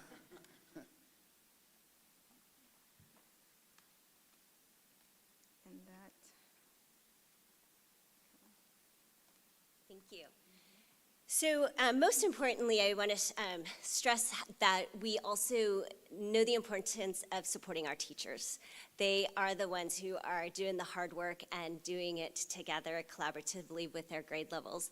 So we have just some things that we do at Neil Dow to help support the items that we do in the classroom. We'll have teachers push in and help during administering the assessments, go in and teach iReady lessons, have those data chats. And then on the other side, we have professional development that we have done at our site specifically to help our teachers really understand the programs that we've been using. We have been using the Ready Math curriculum at our site now for 3 years, and additionally have been using iReady for much longer. So at our site, we are lucky enough to have a little bit of time with the program and have seen excellent results. We are so excited about our growth, and we're hoping that that continues. We are certainly doing all the same things we have been doing. Lastly, we have a culture of growth on our campus that involves all of our students and our teachers. Some of the things that we have is we have a brag board, we have achievement certificates, assembly. We started positive office referrals. That's the background there. The kids come up, we take a picture, we put it on the board, and then we call home.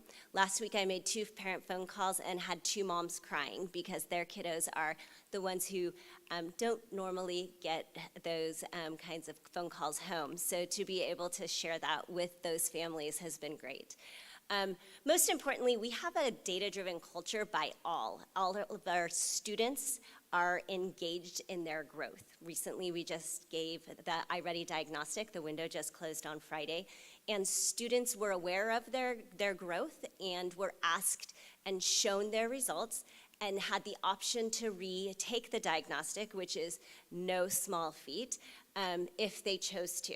So we had about 20 students or so on Friday morning doing it again, and they wanted to see their immediate growth right afterwards. And so just really having the students invested in our culture of growth has been really powerful as well.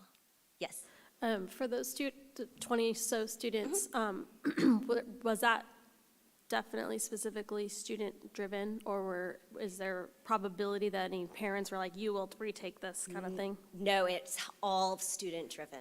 It's all student-driven, and the teachers taking the time to have that data chat and show them. iReady is very nice and shows you growth, so it will show them their previous scores and their new scores and how much growth that they have. So. It makes me think of, kids are excited to grow physically. You know, I Yes. got taller, I'm stronger, I can do Yes. more push-ups. So I imagine, the way I'm imagining it, which is probably the case since y'all are elementary school teachers, is relating that to students. Look how much your brain grew. That's exactly. Melinda this week is taking pictures of students with their growth on a brag board, and it's going to be displayed in the office, and they're so into it. Yes. Yes. It hasn't been a topic for board discussion in a few years, but one of the things that I've been in favor of is getting away from grades and sticking with what you guys are doing, which is showing growth, showing progress, celebrating learning rather than, oh, I got all A's, I get a $5 for each A. I'm so excited about what you guys are doing and the results that you're showing academically, but I can imagine the social emotional charge to your kiddos has got to be evident in fewer discipline problems, better attendance, Yes. just yay. Thank you. It has not been without the hard work and dedication of a staff. Those that are here really have been impactful, but it's been really encouraging. The relationship building between students and staff as a result has been really powerful. Our suspensions are down, our behavior is down, and it's been really wonderful to be a part of. Thank you. Congratulations. Thank you.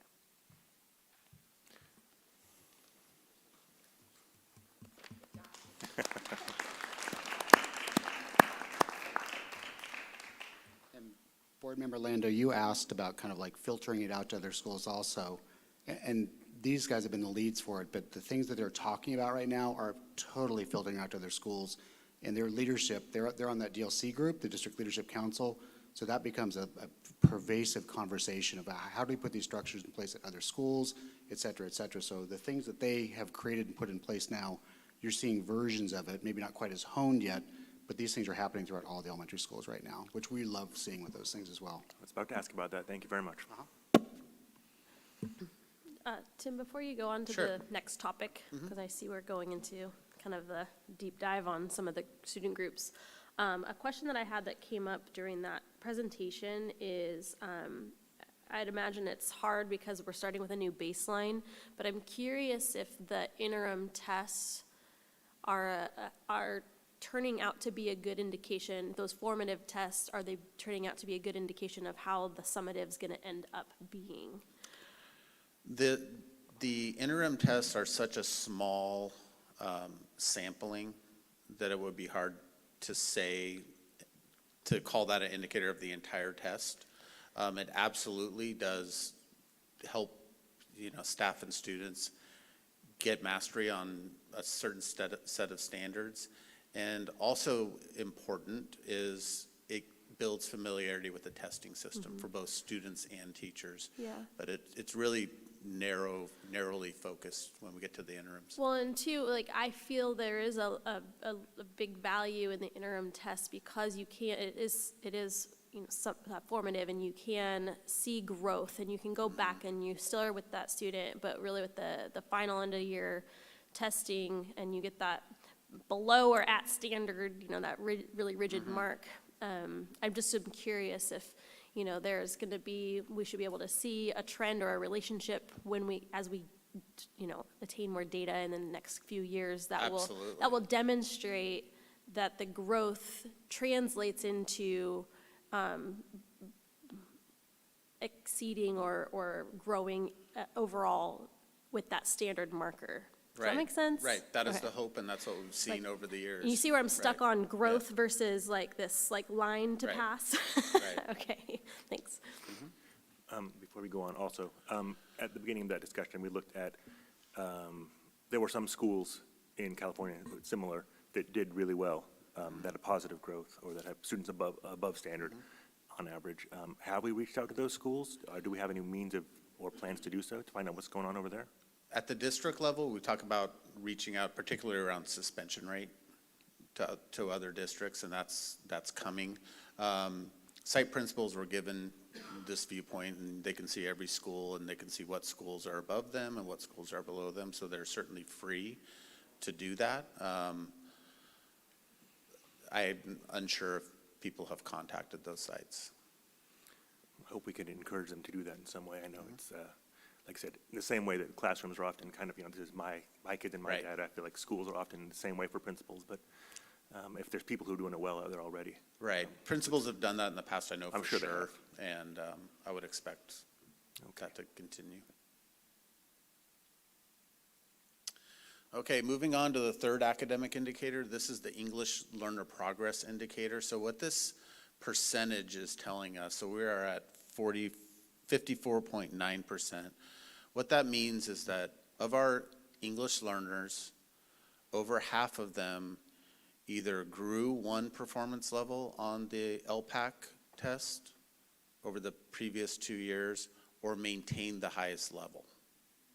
Okay, and we are, historically, Chico Unified has had good performance on measures like this and also reclassification rate, and we're glad to see that continue. Of course, we want to be blue on all of these things, but we are doing well in comparison to other similar districts. So now we're going to get into the Priority 5 pupil engagement data. And the first thing we're going to look at is graduation rate. And on this one, you can see Chico Unified more towards the bottom, obviously, than the academic indicators. And you can see us at the medium level. Okay, this is lower than what we've seen in the past. Both of our comprehensive high schools, our grad rates are good. Chico High would be in the green. If they were up here, they're 94.1%, and PV would be in the blue. They're at 96%. So where we see that grad rate dropping is at our alternative education campus with our Oakdale and Fairview classes of students coming out last year. Obviously, there's a lot of talk about this and reasons why, and that will continue. One of the things that we've seen is not necessarily an increase in the number of behaviors, but an increase in the severity of behaviors. And we will continue to support that campus with all 4 of our alt ed schools with additional support staff, and essentially do whatever it takes to support that team. It's a great team over there of teachers and administrators and counselors and support staff, and we'll continue to support them and work towards bettering that. So when you look at graduation rate by student group, you can see all students up there in the big blue bar again. And this time we see Asian and white students above all students, and we see foster youth at the lowest performing level. And that's actually very common across the state with that student group.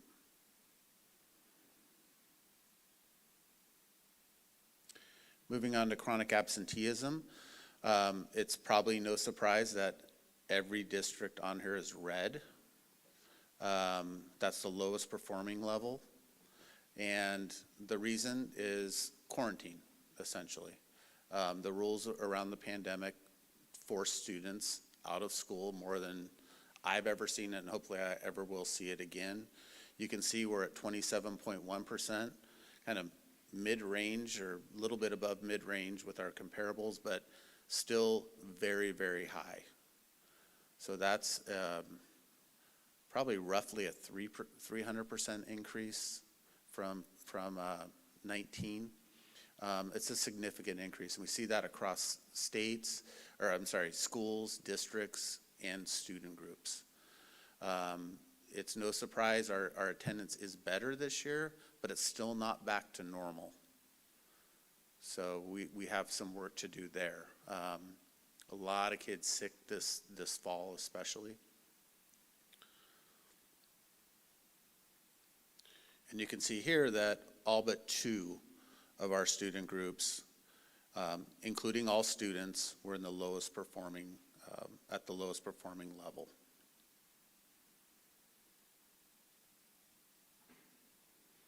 Moving on to school climate. A suspension rate is the only indicator here. We saw a slight increase from 2019 here. You can see we're towards the middle of our comparisons in the medium category. We are seeing this overall, year-long suspension rate go up, and this year we're even seeing a little bit more of a continuance of moving that up. So this is what I mentioned earlier about visiting other schools that are up in the green. What are they doing right now? What are alternatives to suspension? What are the practices that keeps kids from escalating to committing suspendable offenses? So that's in the works as well. This is our student group breakdown. You kind of see all students fall down the list there, so we have more student groups with doing better than all students in other indicators, but we still have our handful of student groups at the bottom, and in some cases those are actually for this measure, all of those you've seen before in the red box and other indicators, and I'll talk more about that in a moment. This again is socioeconomically disadvantaged versus not, and you can see the big spread. All but one student group, we see socioeconomically disadvantaged being suspended at a much higher rate than not.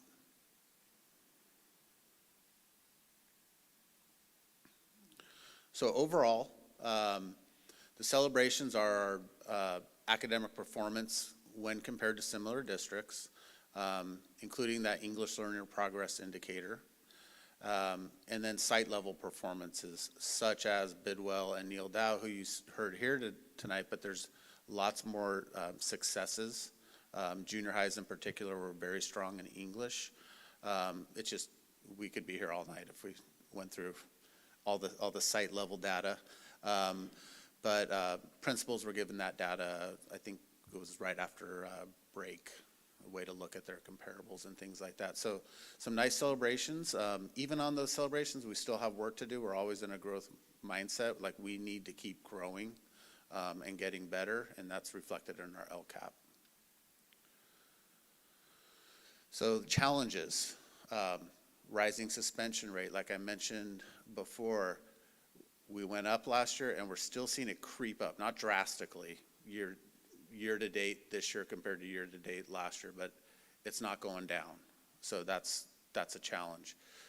Chronic absenteeism, we expect that to be better, but so far right now we don't expect it to be back to normal 2018-19 numbers this year yet. Math, I mentioned we have kind of flatlined over the years, and we took a little dip this year. And so that's a big topic of conversation with our DLC group and ed services. We see the graduation rate, particularly at alt ed. We're looking for ways to address that. And in general, the achievement gaps between certain student groups and the all student group. And you'll hear more about all of that through the LCAP process and the LCAP itself. So where accountability comes in for at a district level is through what's called differentiated assistance. And I'm going to show you, we are in differentiated assistance this year. And what that means is we have a county team come in and essentially make sure that we're addressing those challenges and helping us if needed. They're working with, I think, all but 2 or 3 districts in Butte County right now who are in differentiated assistance. I apologize for not having statewide numbers on that, but I'm working on it right now. I will say that the vast majority of our comparable schools are also in differentiated assistance.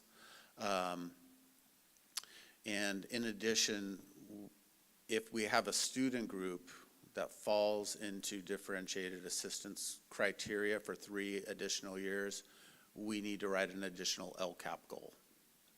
So this year, that student group is foster. So we will be writing a separate LCAP goal for how we are addressing the needs of our foster students. So right here, you can see in the student groups that met the criteria to put us in differentiated assistance. These you'll recognize from the red boxes at the bottom of the student group displays on a number of measures. I'm not going to describe it, and nor is it important for you to know, but there's a variety of criteria to qualify for differentiated assistance, all based on very low performance for this year. And then you can see the indicators that they perform very low on to qualify them. Yes? Tim, I don't remember seeing, I'm thinking about our alt ed programs. Have we been able to break out their performance in English, math, and separate so that we know where are their most significant deficits? That's what the staff does, absolutely. The staff is highly data-driven, particularly, they started off mostly with English language arts, and they're watching their kids. They have extra assessment licenses, and they're very diligent about seeing where their kids are. And those kids, bring challenges from outside into the classroom, but I feel very comfortable that they are tracking those kids, where they are and what they need in all, aspects of school.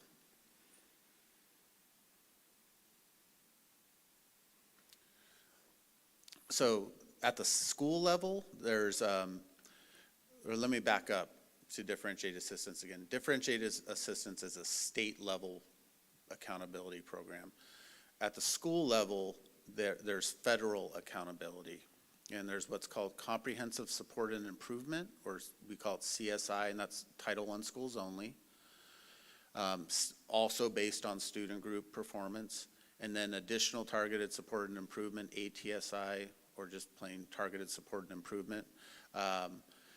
Those official identifications will come out mid-March. So I don't want to make any projections because it's still a little mysterious to me. There's something new they threw in there. So we'll have more news on that in March. And so I just threw a bunch of data at you, kind of a lot. And really what it points to is the whole child, the whole student, and how are we supporting them. And the way we do that systematically is through MTSS, multi-tiered system of supports, and the building of that program from where it started years ago to where we want to go, where everything is much better coordinated, and we're documenting, what interventions are working, what interventions are not. So I want Christy Bankson to come on up and talk a little bit about MTSS. She's our MTSS coordinator. Good evening. As you've heard from the 2 school sites as well as Tim this evening, that there's a lot of passion in the room I think everybody here is here for students. We want to provide the best supports for our students every day. And we know that it takes a team effort. And so whether it's at Bidwell or Neil Dow or across the district, we know it takes a team of educators, of counselors, of Title I teachers, of administrators that really work together to support all of our students with their needs that they may have on any given day or week when they're on our school sites. In my role as the MTSS coordinator, I work with a group of teachers on every school site. The staff that you heard tonight have all been or are currently the MTSS site lead at their school site. And their job really is to be that point person for data discussions, looking at the data, working with their admin, working with the team of counselors, the targeted case manager, the reading teacher if needed, to really look at what is the data telling us, how can we provide supports for this student. They work with teachers to look at what are some practices that can be put in place for the classroom or a course. They also help coordinate and run the school-based intervention teams. So if there are students or is a student who needs extra supports, it's pulling that team together and really looking at what is the data telling us and how can we best support this student. So their role is absolutely integral in ensuring that the student's academic, behavioral, and social-emotional needs are being met. And I want to point out just a few items on this image of the student's head. The first one is looking at the staff. As I just mentioned, it takes a team. It takes a team on our school site. It takes all of us as a district to really look at the data, what are our kids needing, and how do we provide those supports. I also want to point out the assessment, actually the curriculum and the interventions one. When we think about curriculum and interventions, every single student has the opportunity to participate and receive that intervention and or curriculum. It's really the data that's driving how do we support these students, how do we support this group of students. And when I say group of students, we're really looking at that data of the students. And then speaking about the data, the data we were looking at tonight was from assessments that were from last school year. And so in Chico Unified, we really look at the data that we have throughout our K-12 assessment plans to look at all along the way throughout the school year, how are our students doing? Because our goal is to be proactive and preventative. So if we see a student who's needing this support or who is failing some courses or who is not doing well on a third grade reading test, how can we provide supports for them so that they can be successful and continue moving towards standard if that's the support that they need throughout the school year.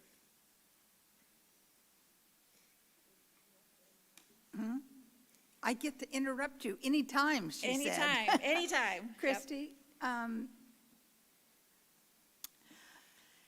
one of the things I see missing is who's helping to coordinate parent support and parent involvement in what you're doing at the school site? Because we all know that students that have good parent support do better. Family and community. And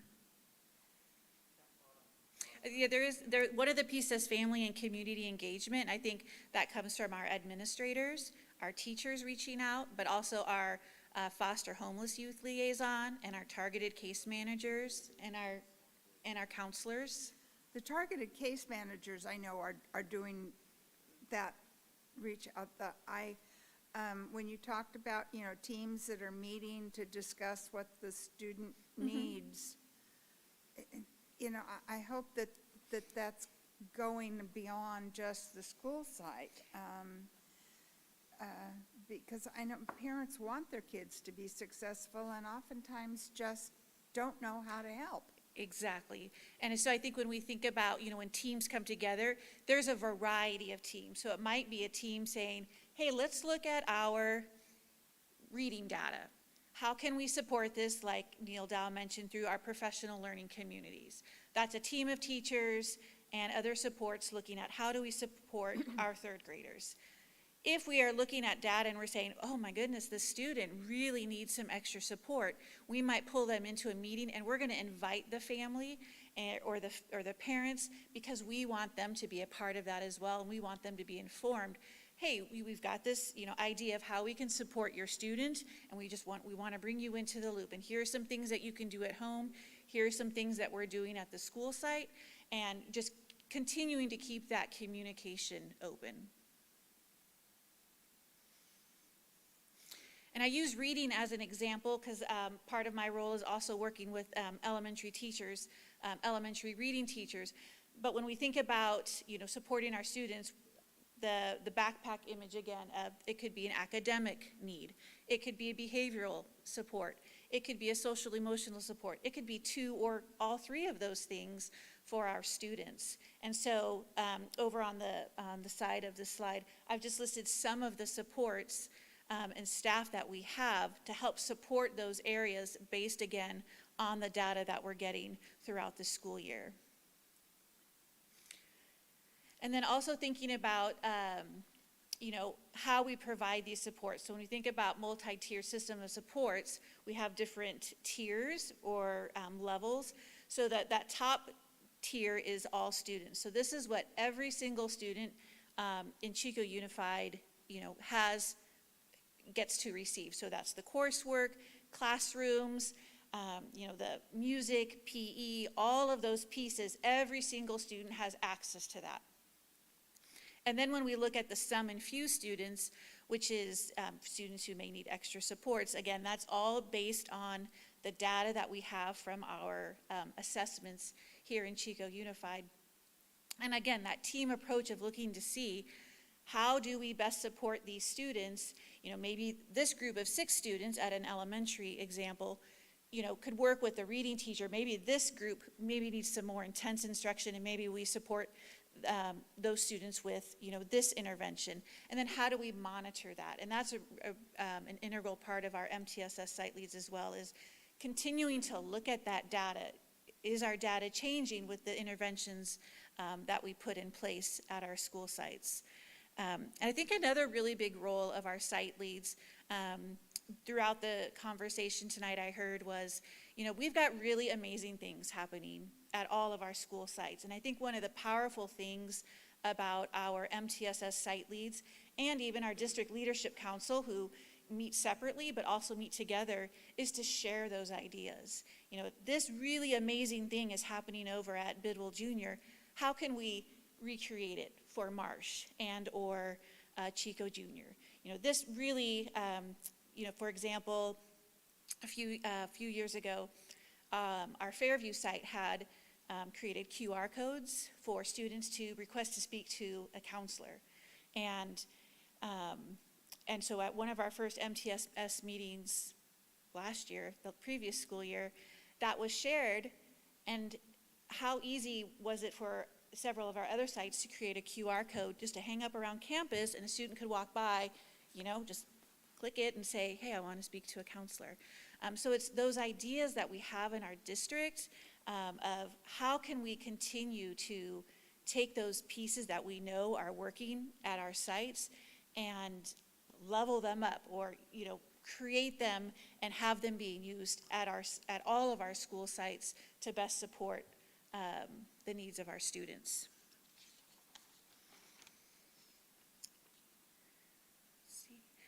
And then again, just the staff on the side there who are there to support all of our students, and really our MTSS leads, not just supporting the some or the few students, the students who might need extra supports. We're really all supporting all different levels of students. We're supporting all the students every day. We're constantly looking at the data, seeing how can we provide interventions for students. Is this student ready to move out of that intervention? Maybe there's another student who could move into that intervention if needed. And one of the pieces that we've done this school year is that top bullet is really focusing on the tier 1 instruction, because we know if our students receive that solid tier 1 instruction in their class or in their courses, That's going to help support and, be proactive and preventative for students needing to receive extra, those additional interventions. So really a big push this year with our K-12 to look at Tier 1 instruction during all of our district-wide days. And then we have all of these other supports that support in a variety of ways. Again, all students down to students who might need those extra supports on our campuses.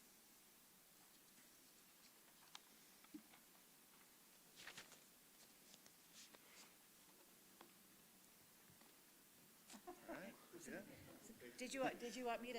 Snuck up on her. Sorry. I'm such a little guy. Okay, well, thank you for your time. Thank you, Board Members Conkin and Tennis, for your meeting a couple weeks ago.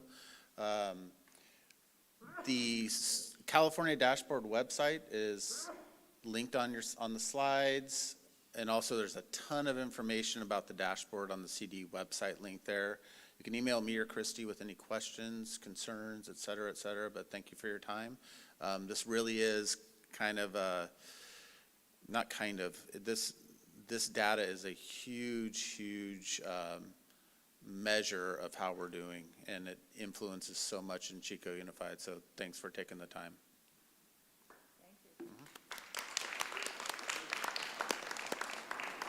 And if I can jump in here just a minute while we're talking about student achievement. Last year, the board approved for Chico Unified the State Seal of Civic Engagement. And here tonight, we have 2 students that are actually working towards that State Seal of Civic Engagement, and one of their requirements is to be at a board meeting.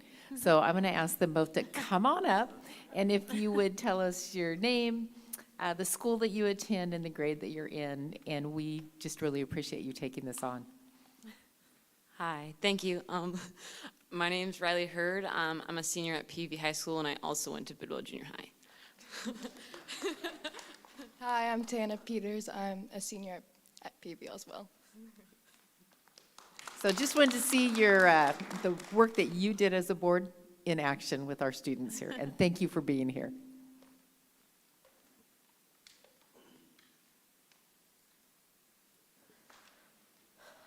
So the workshop's informational. I would like to invite the board to ask any additional questions about the workshop topic, if we have any at this time. I have questions for later probably, but go ahead.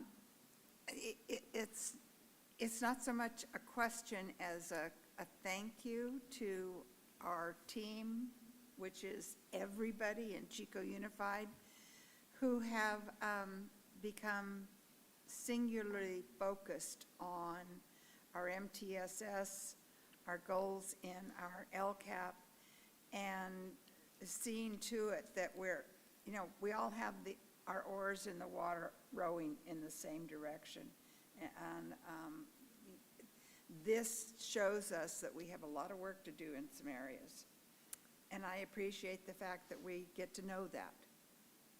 If all the work that you did, Tim and Christy, to put this together didn't show where our problems were, challenges rather than problems, let's say, it wouldn't be worth our time sitting through this. So I appreciate the fact that we know where we need to work harder.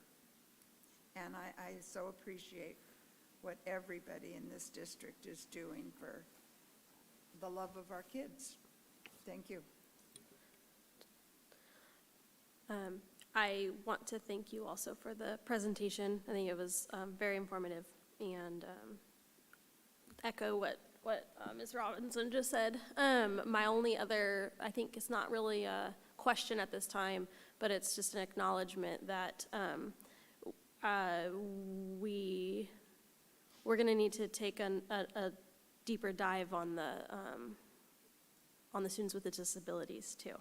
I don't think that we really talked about that enough in this space, but I think that there's a time and space for that to have that conversation. So talking about a lot of our students who fell in those under the line and were in the red box, and that came up every single time. And I think that it would not be to our benefit to not acknowledge that right now, and to say that we will continue that conversation sooner than later. Great. Is there any public comment on tonight's board workshop? Perfect.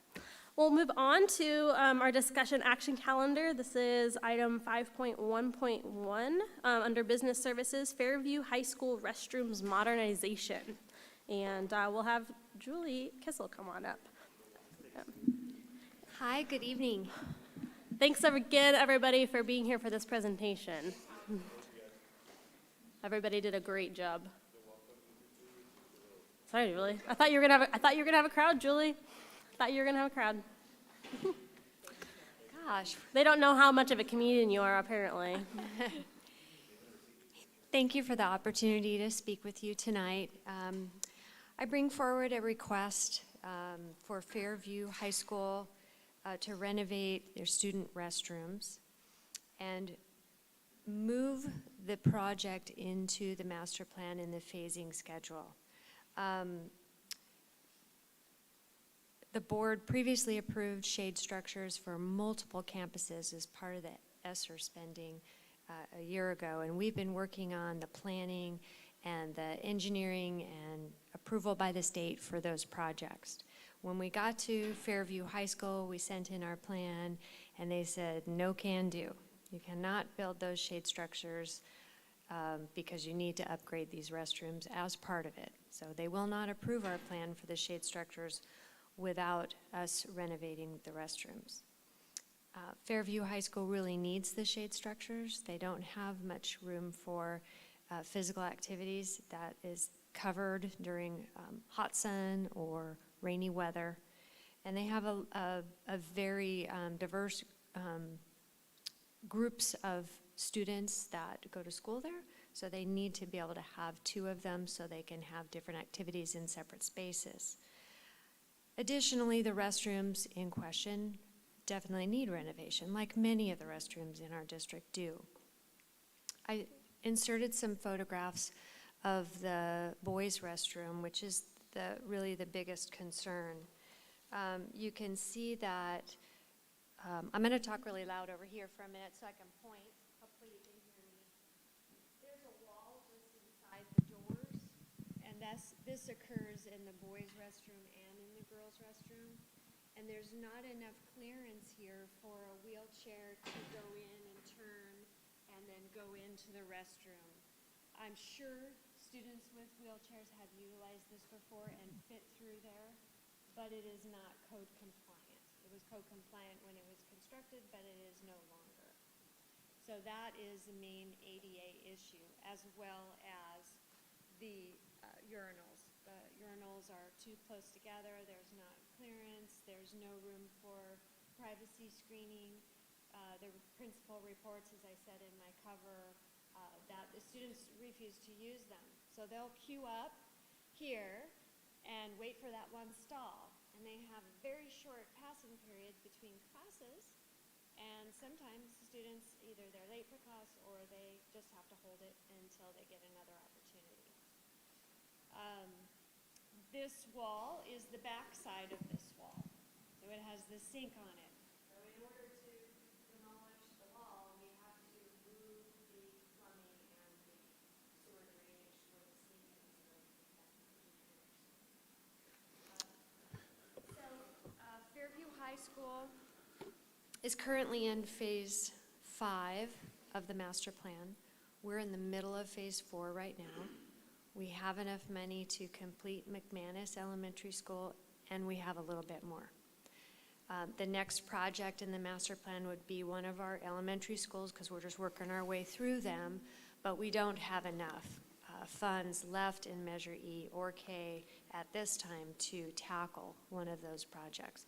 So I met with the facilities committee, Ms. Dalby and Ms. Robinson, to discuss this movement of prioritizing this project in the master plan on January 13th. So tonight we're bringing it forward for your review to request that you move this project into the master plan immediately for phasing. And my current estimate is $400,000 for the project. Can I answer any questions you might have?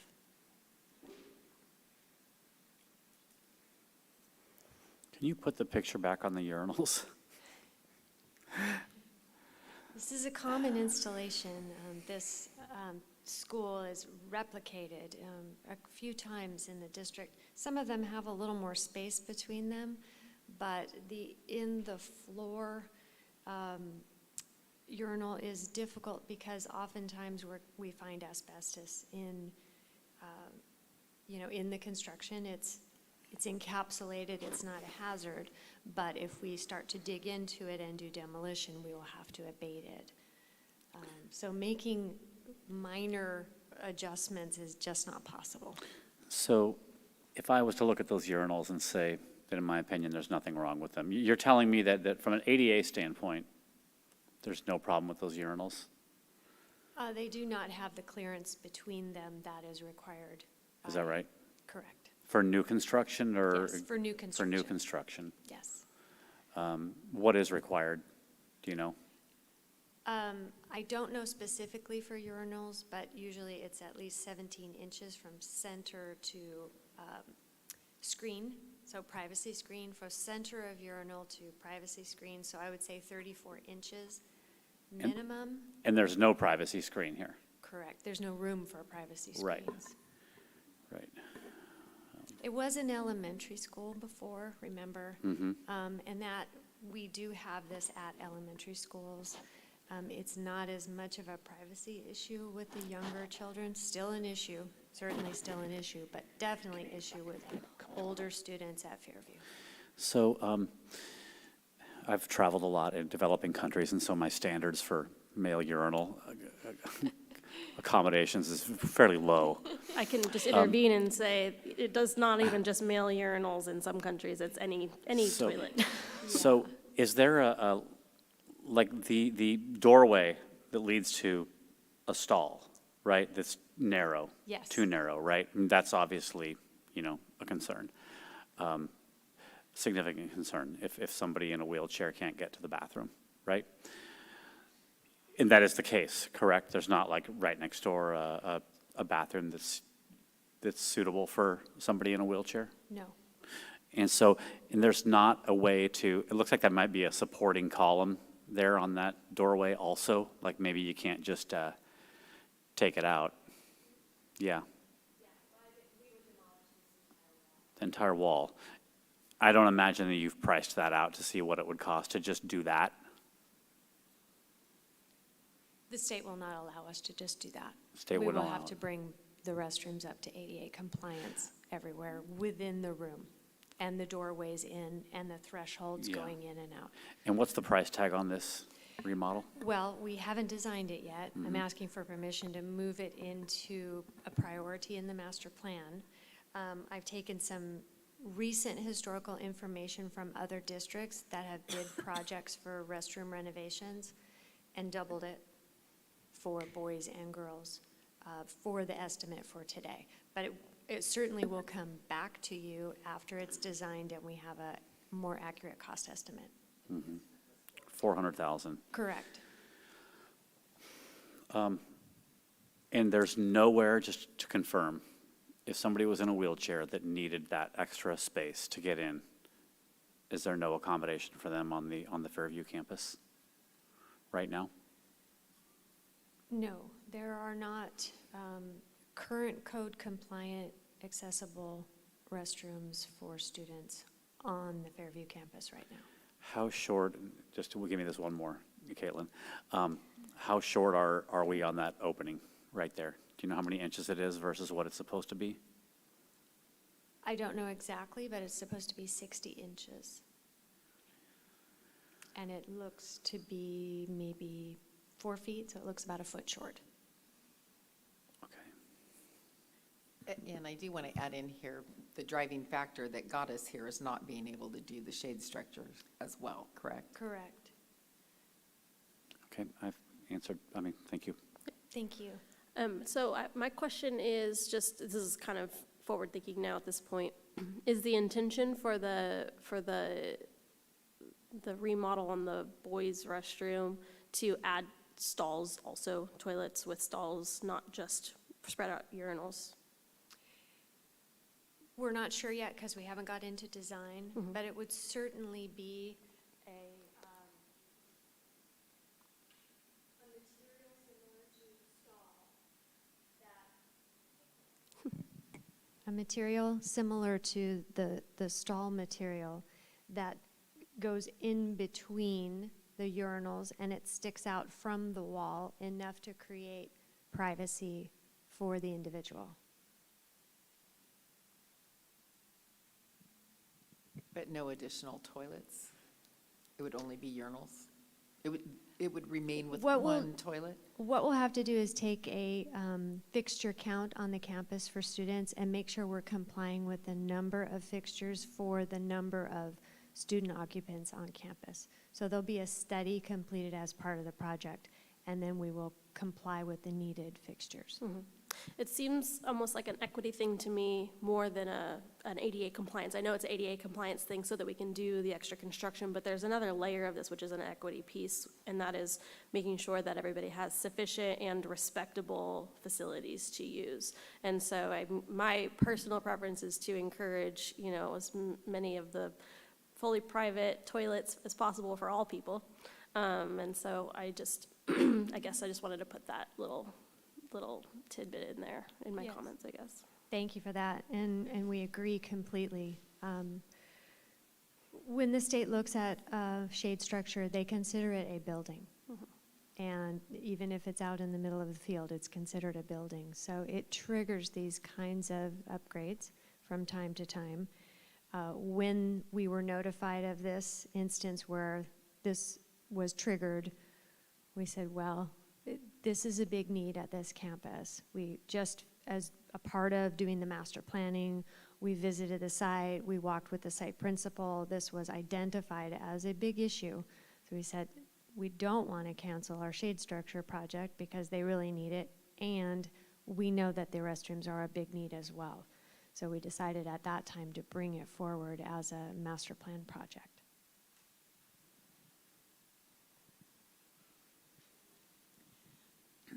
My 2 cents worth, I agree with what Member Dolby said about needing to provide what's normal in the world.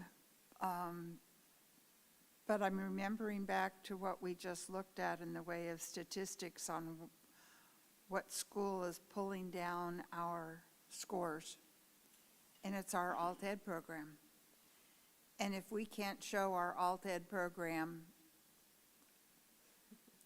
that we respect their needs and provide what we absolutely understand is a need, shame on us. That's all I have to say. Do we have any other questions for clarification or technical questions from the board? What's the relationship between this bathroom project and the shade structures? Why are they linked together? We submitted the shade structure plans to the state architect for review and approval. Part of that is an accessibility review. The reviewer at the state level said, we will not approve your shade structure project unless you also upgrade these restrooms to ADA compliance. Thank you. Sure. Do we have public comment on this item, folks? Okay. At this time, I will call for a motion on this item. Mr. Orlando? I move that we authorize staff to continue into planning phase and let Julie do what she needs to do. Second that motion. All right, we have a motion and a second. Any discussion, any additional comments to make?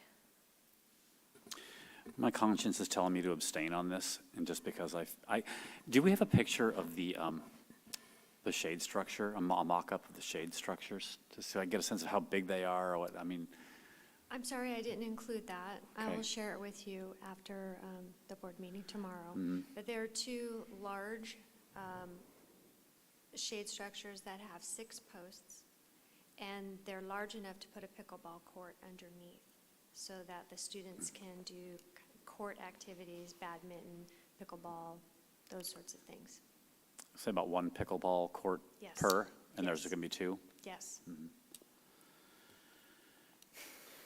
So I'm going to just, as a point of discussion, say that the reason I'm going to support this, why I'm in support of this and encourage you to bring this item to the board, is because not only is it a compliance issue to make sure that we're ADA compliant so that we can provide this structure for our students, but it does demonstrate our willingness as a board to set our alt-ed students as a priority. And knowing that, especially seeing the data, as Member Robinson pointed out, that our graduation rates at this school have slipped. It seems maybe to some people like a menial thing, a bathroom, how does a bathroom correlate to a graduation rate? But bathrooms are really important facilities to make students feel like they are respected and that they are in a learning environment that they are comfortable in. And I think that this should become a priority, and that we should continue to look at our bathroom facilities at all sites to make sure that our students are feeling like they're in a learning environment where their bodies are respected. And if we don't want to use the restrooms or we can't get from class to class, how are we supposed to focus on our academics or feel like we should even stay at that school site? So that's why I'm in support of this piece, yeah. I'm sorry to interrupt. I wanted to mention one more thing. I kind of covered it, but I want to say it one more time. So Fairview High School is currently in the master plan in Phase 5. When we get to Phase 5 with Fairview High School, we will be renovating their entire campus, and this restroom would be a part of that renovation. So I'm simply asking to move it up in priority so it can be tackled sooner and rather than later, because it's a definite need, and we can get the shade structure project approved as well. Yeah. Thank you. That's exactly what I was going to say, that we have to do this at some point anyhow. It's a compliance thing. We can't build anything at Fairview without this triggering again and have it coming up, so we might as well just bite the bullet and get it done. Yeah. And again, of course, I'm supportive for all the reasons that. I was going to say, Member that's, Robertson yeah, told me. biting the bullet just to get it done is not the attitude that I want to take Well, with this. that's not what I'm saying. I know, We but need to it's do it just- at some point. It's It's demonstrating, here. a yes Let's vote do it. here demonstrates that we're prioritizing our alt-ed students and their comfortability on their campus. Yes. Thank you. All right, we'll do a voice vote because we haven't voted in a really long time. So let's start with, we'll start on the other end. Let's start with Rebecca.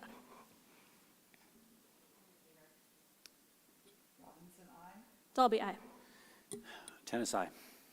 Lando, aye. All right, unanimous. Great, thanks, Thank you team. very much. Thanks, Julie. All right, moving on to the next item. We are at number 6, board member request to agendize an item. So are there any board members who would ask to have a topic that they would like to bring forward for consideration as a future agenda item at this time? I have one. So this is something that was already brought to my attention, and it was a good reminder. And then during this presentation, another good reminder that it would be great to have an update about how our outreach is going, our engagement is going with our special education parents. So I know that last year we asked for there to be more recurring meetings with parents for engagement on our special education program. And so I would like to get an update on how that's going, and ideally maybe even have some of the participants, parent participants involved in those to be part of that discussion as well. Just informational, but that's my ask. Is there a second? Yes, I will second that, absolutely. Do we need a read back on that from anybody for clarification on what we're voting on here? It's an informational item. Just restated. Okay, an informational item for a presentation on how the engagement with our special education families is going. On how, what is it? The engagement in these more frequent meetings with our special education families are going, an update on that. Thank you, Okay, absolutely. thanks, sorry, I don't sometimes I just don't know if I'm talking clear enough. Yeah. It's been a couple hours without a break too, so I start to get a little fatigued. Great. Are there any questions from staff or concerns? Okay. I've got a question about how long would it be? About the, I don't know, an informational item, an update on how it's going, probably, yeah, that's kind of what I was thinking too. Okay. And I mean, and it would also be open for public comment as well, so however long, the public comment can take, and I would encourage any of that as well. I asked my question just because I want to be mindful of how long our meetings are. I think it's a valuable topic, but we do get updates annually on the SPED program. And so yeah, I would support that. Great. Do we want to just do a voice vote? Yeah. Altogether? Okay, so those in favor, please say aye. Aye. Any opposed? Fantastic. Any other items to agendize?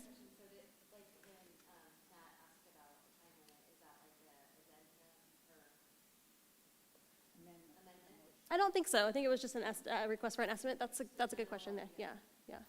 It was to give me a general idea, because if they said, oh, it's going to take an hour and a half, then I might vote no, because we have, lives and Yeah, long and meetings. in that case, we could have, we could have amended it to set a specific time limit. Yeah, no, you're good.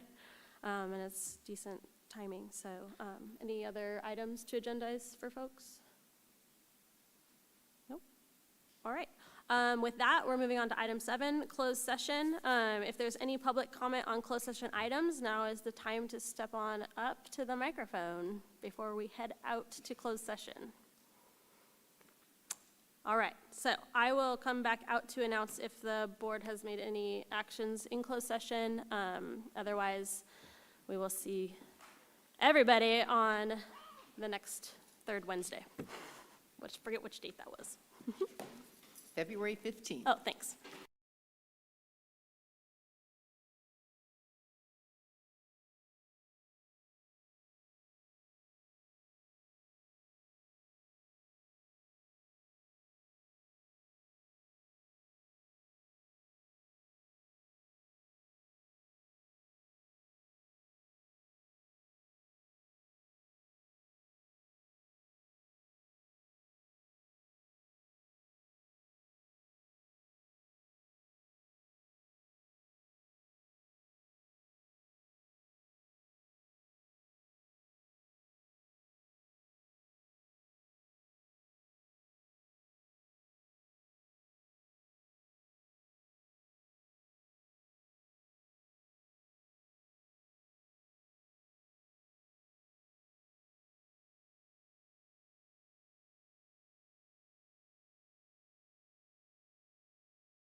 I'm not ready.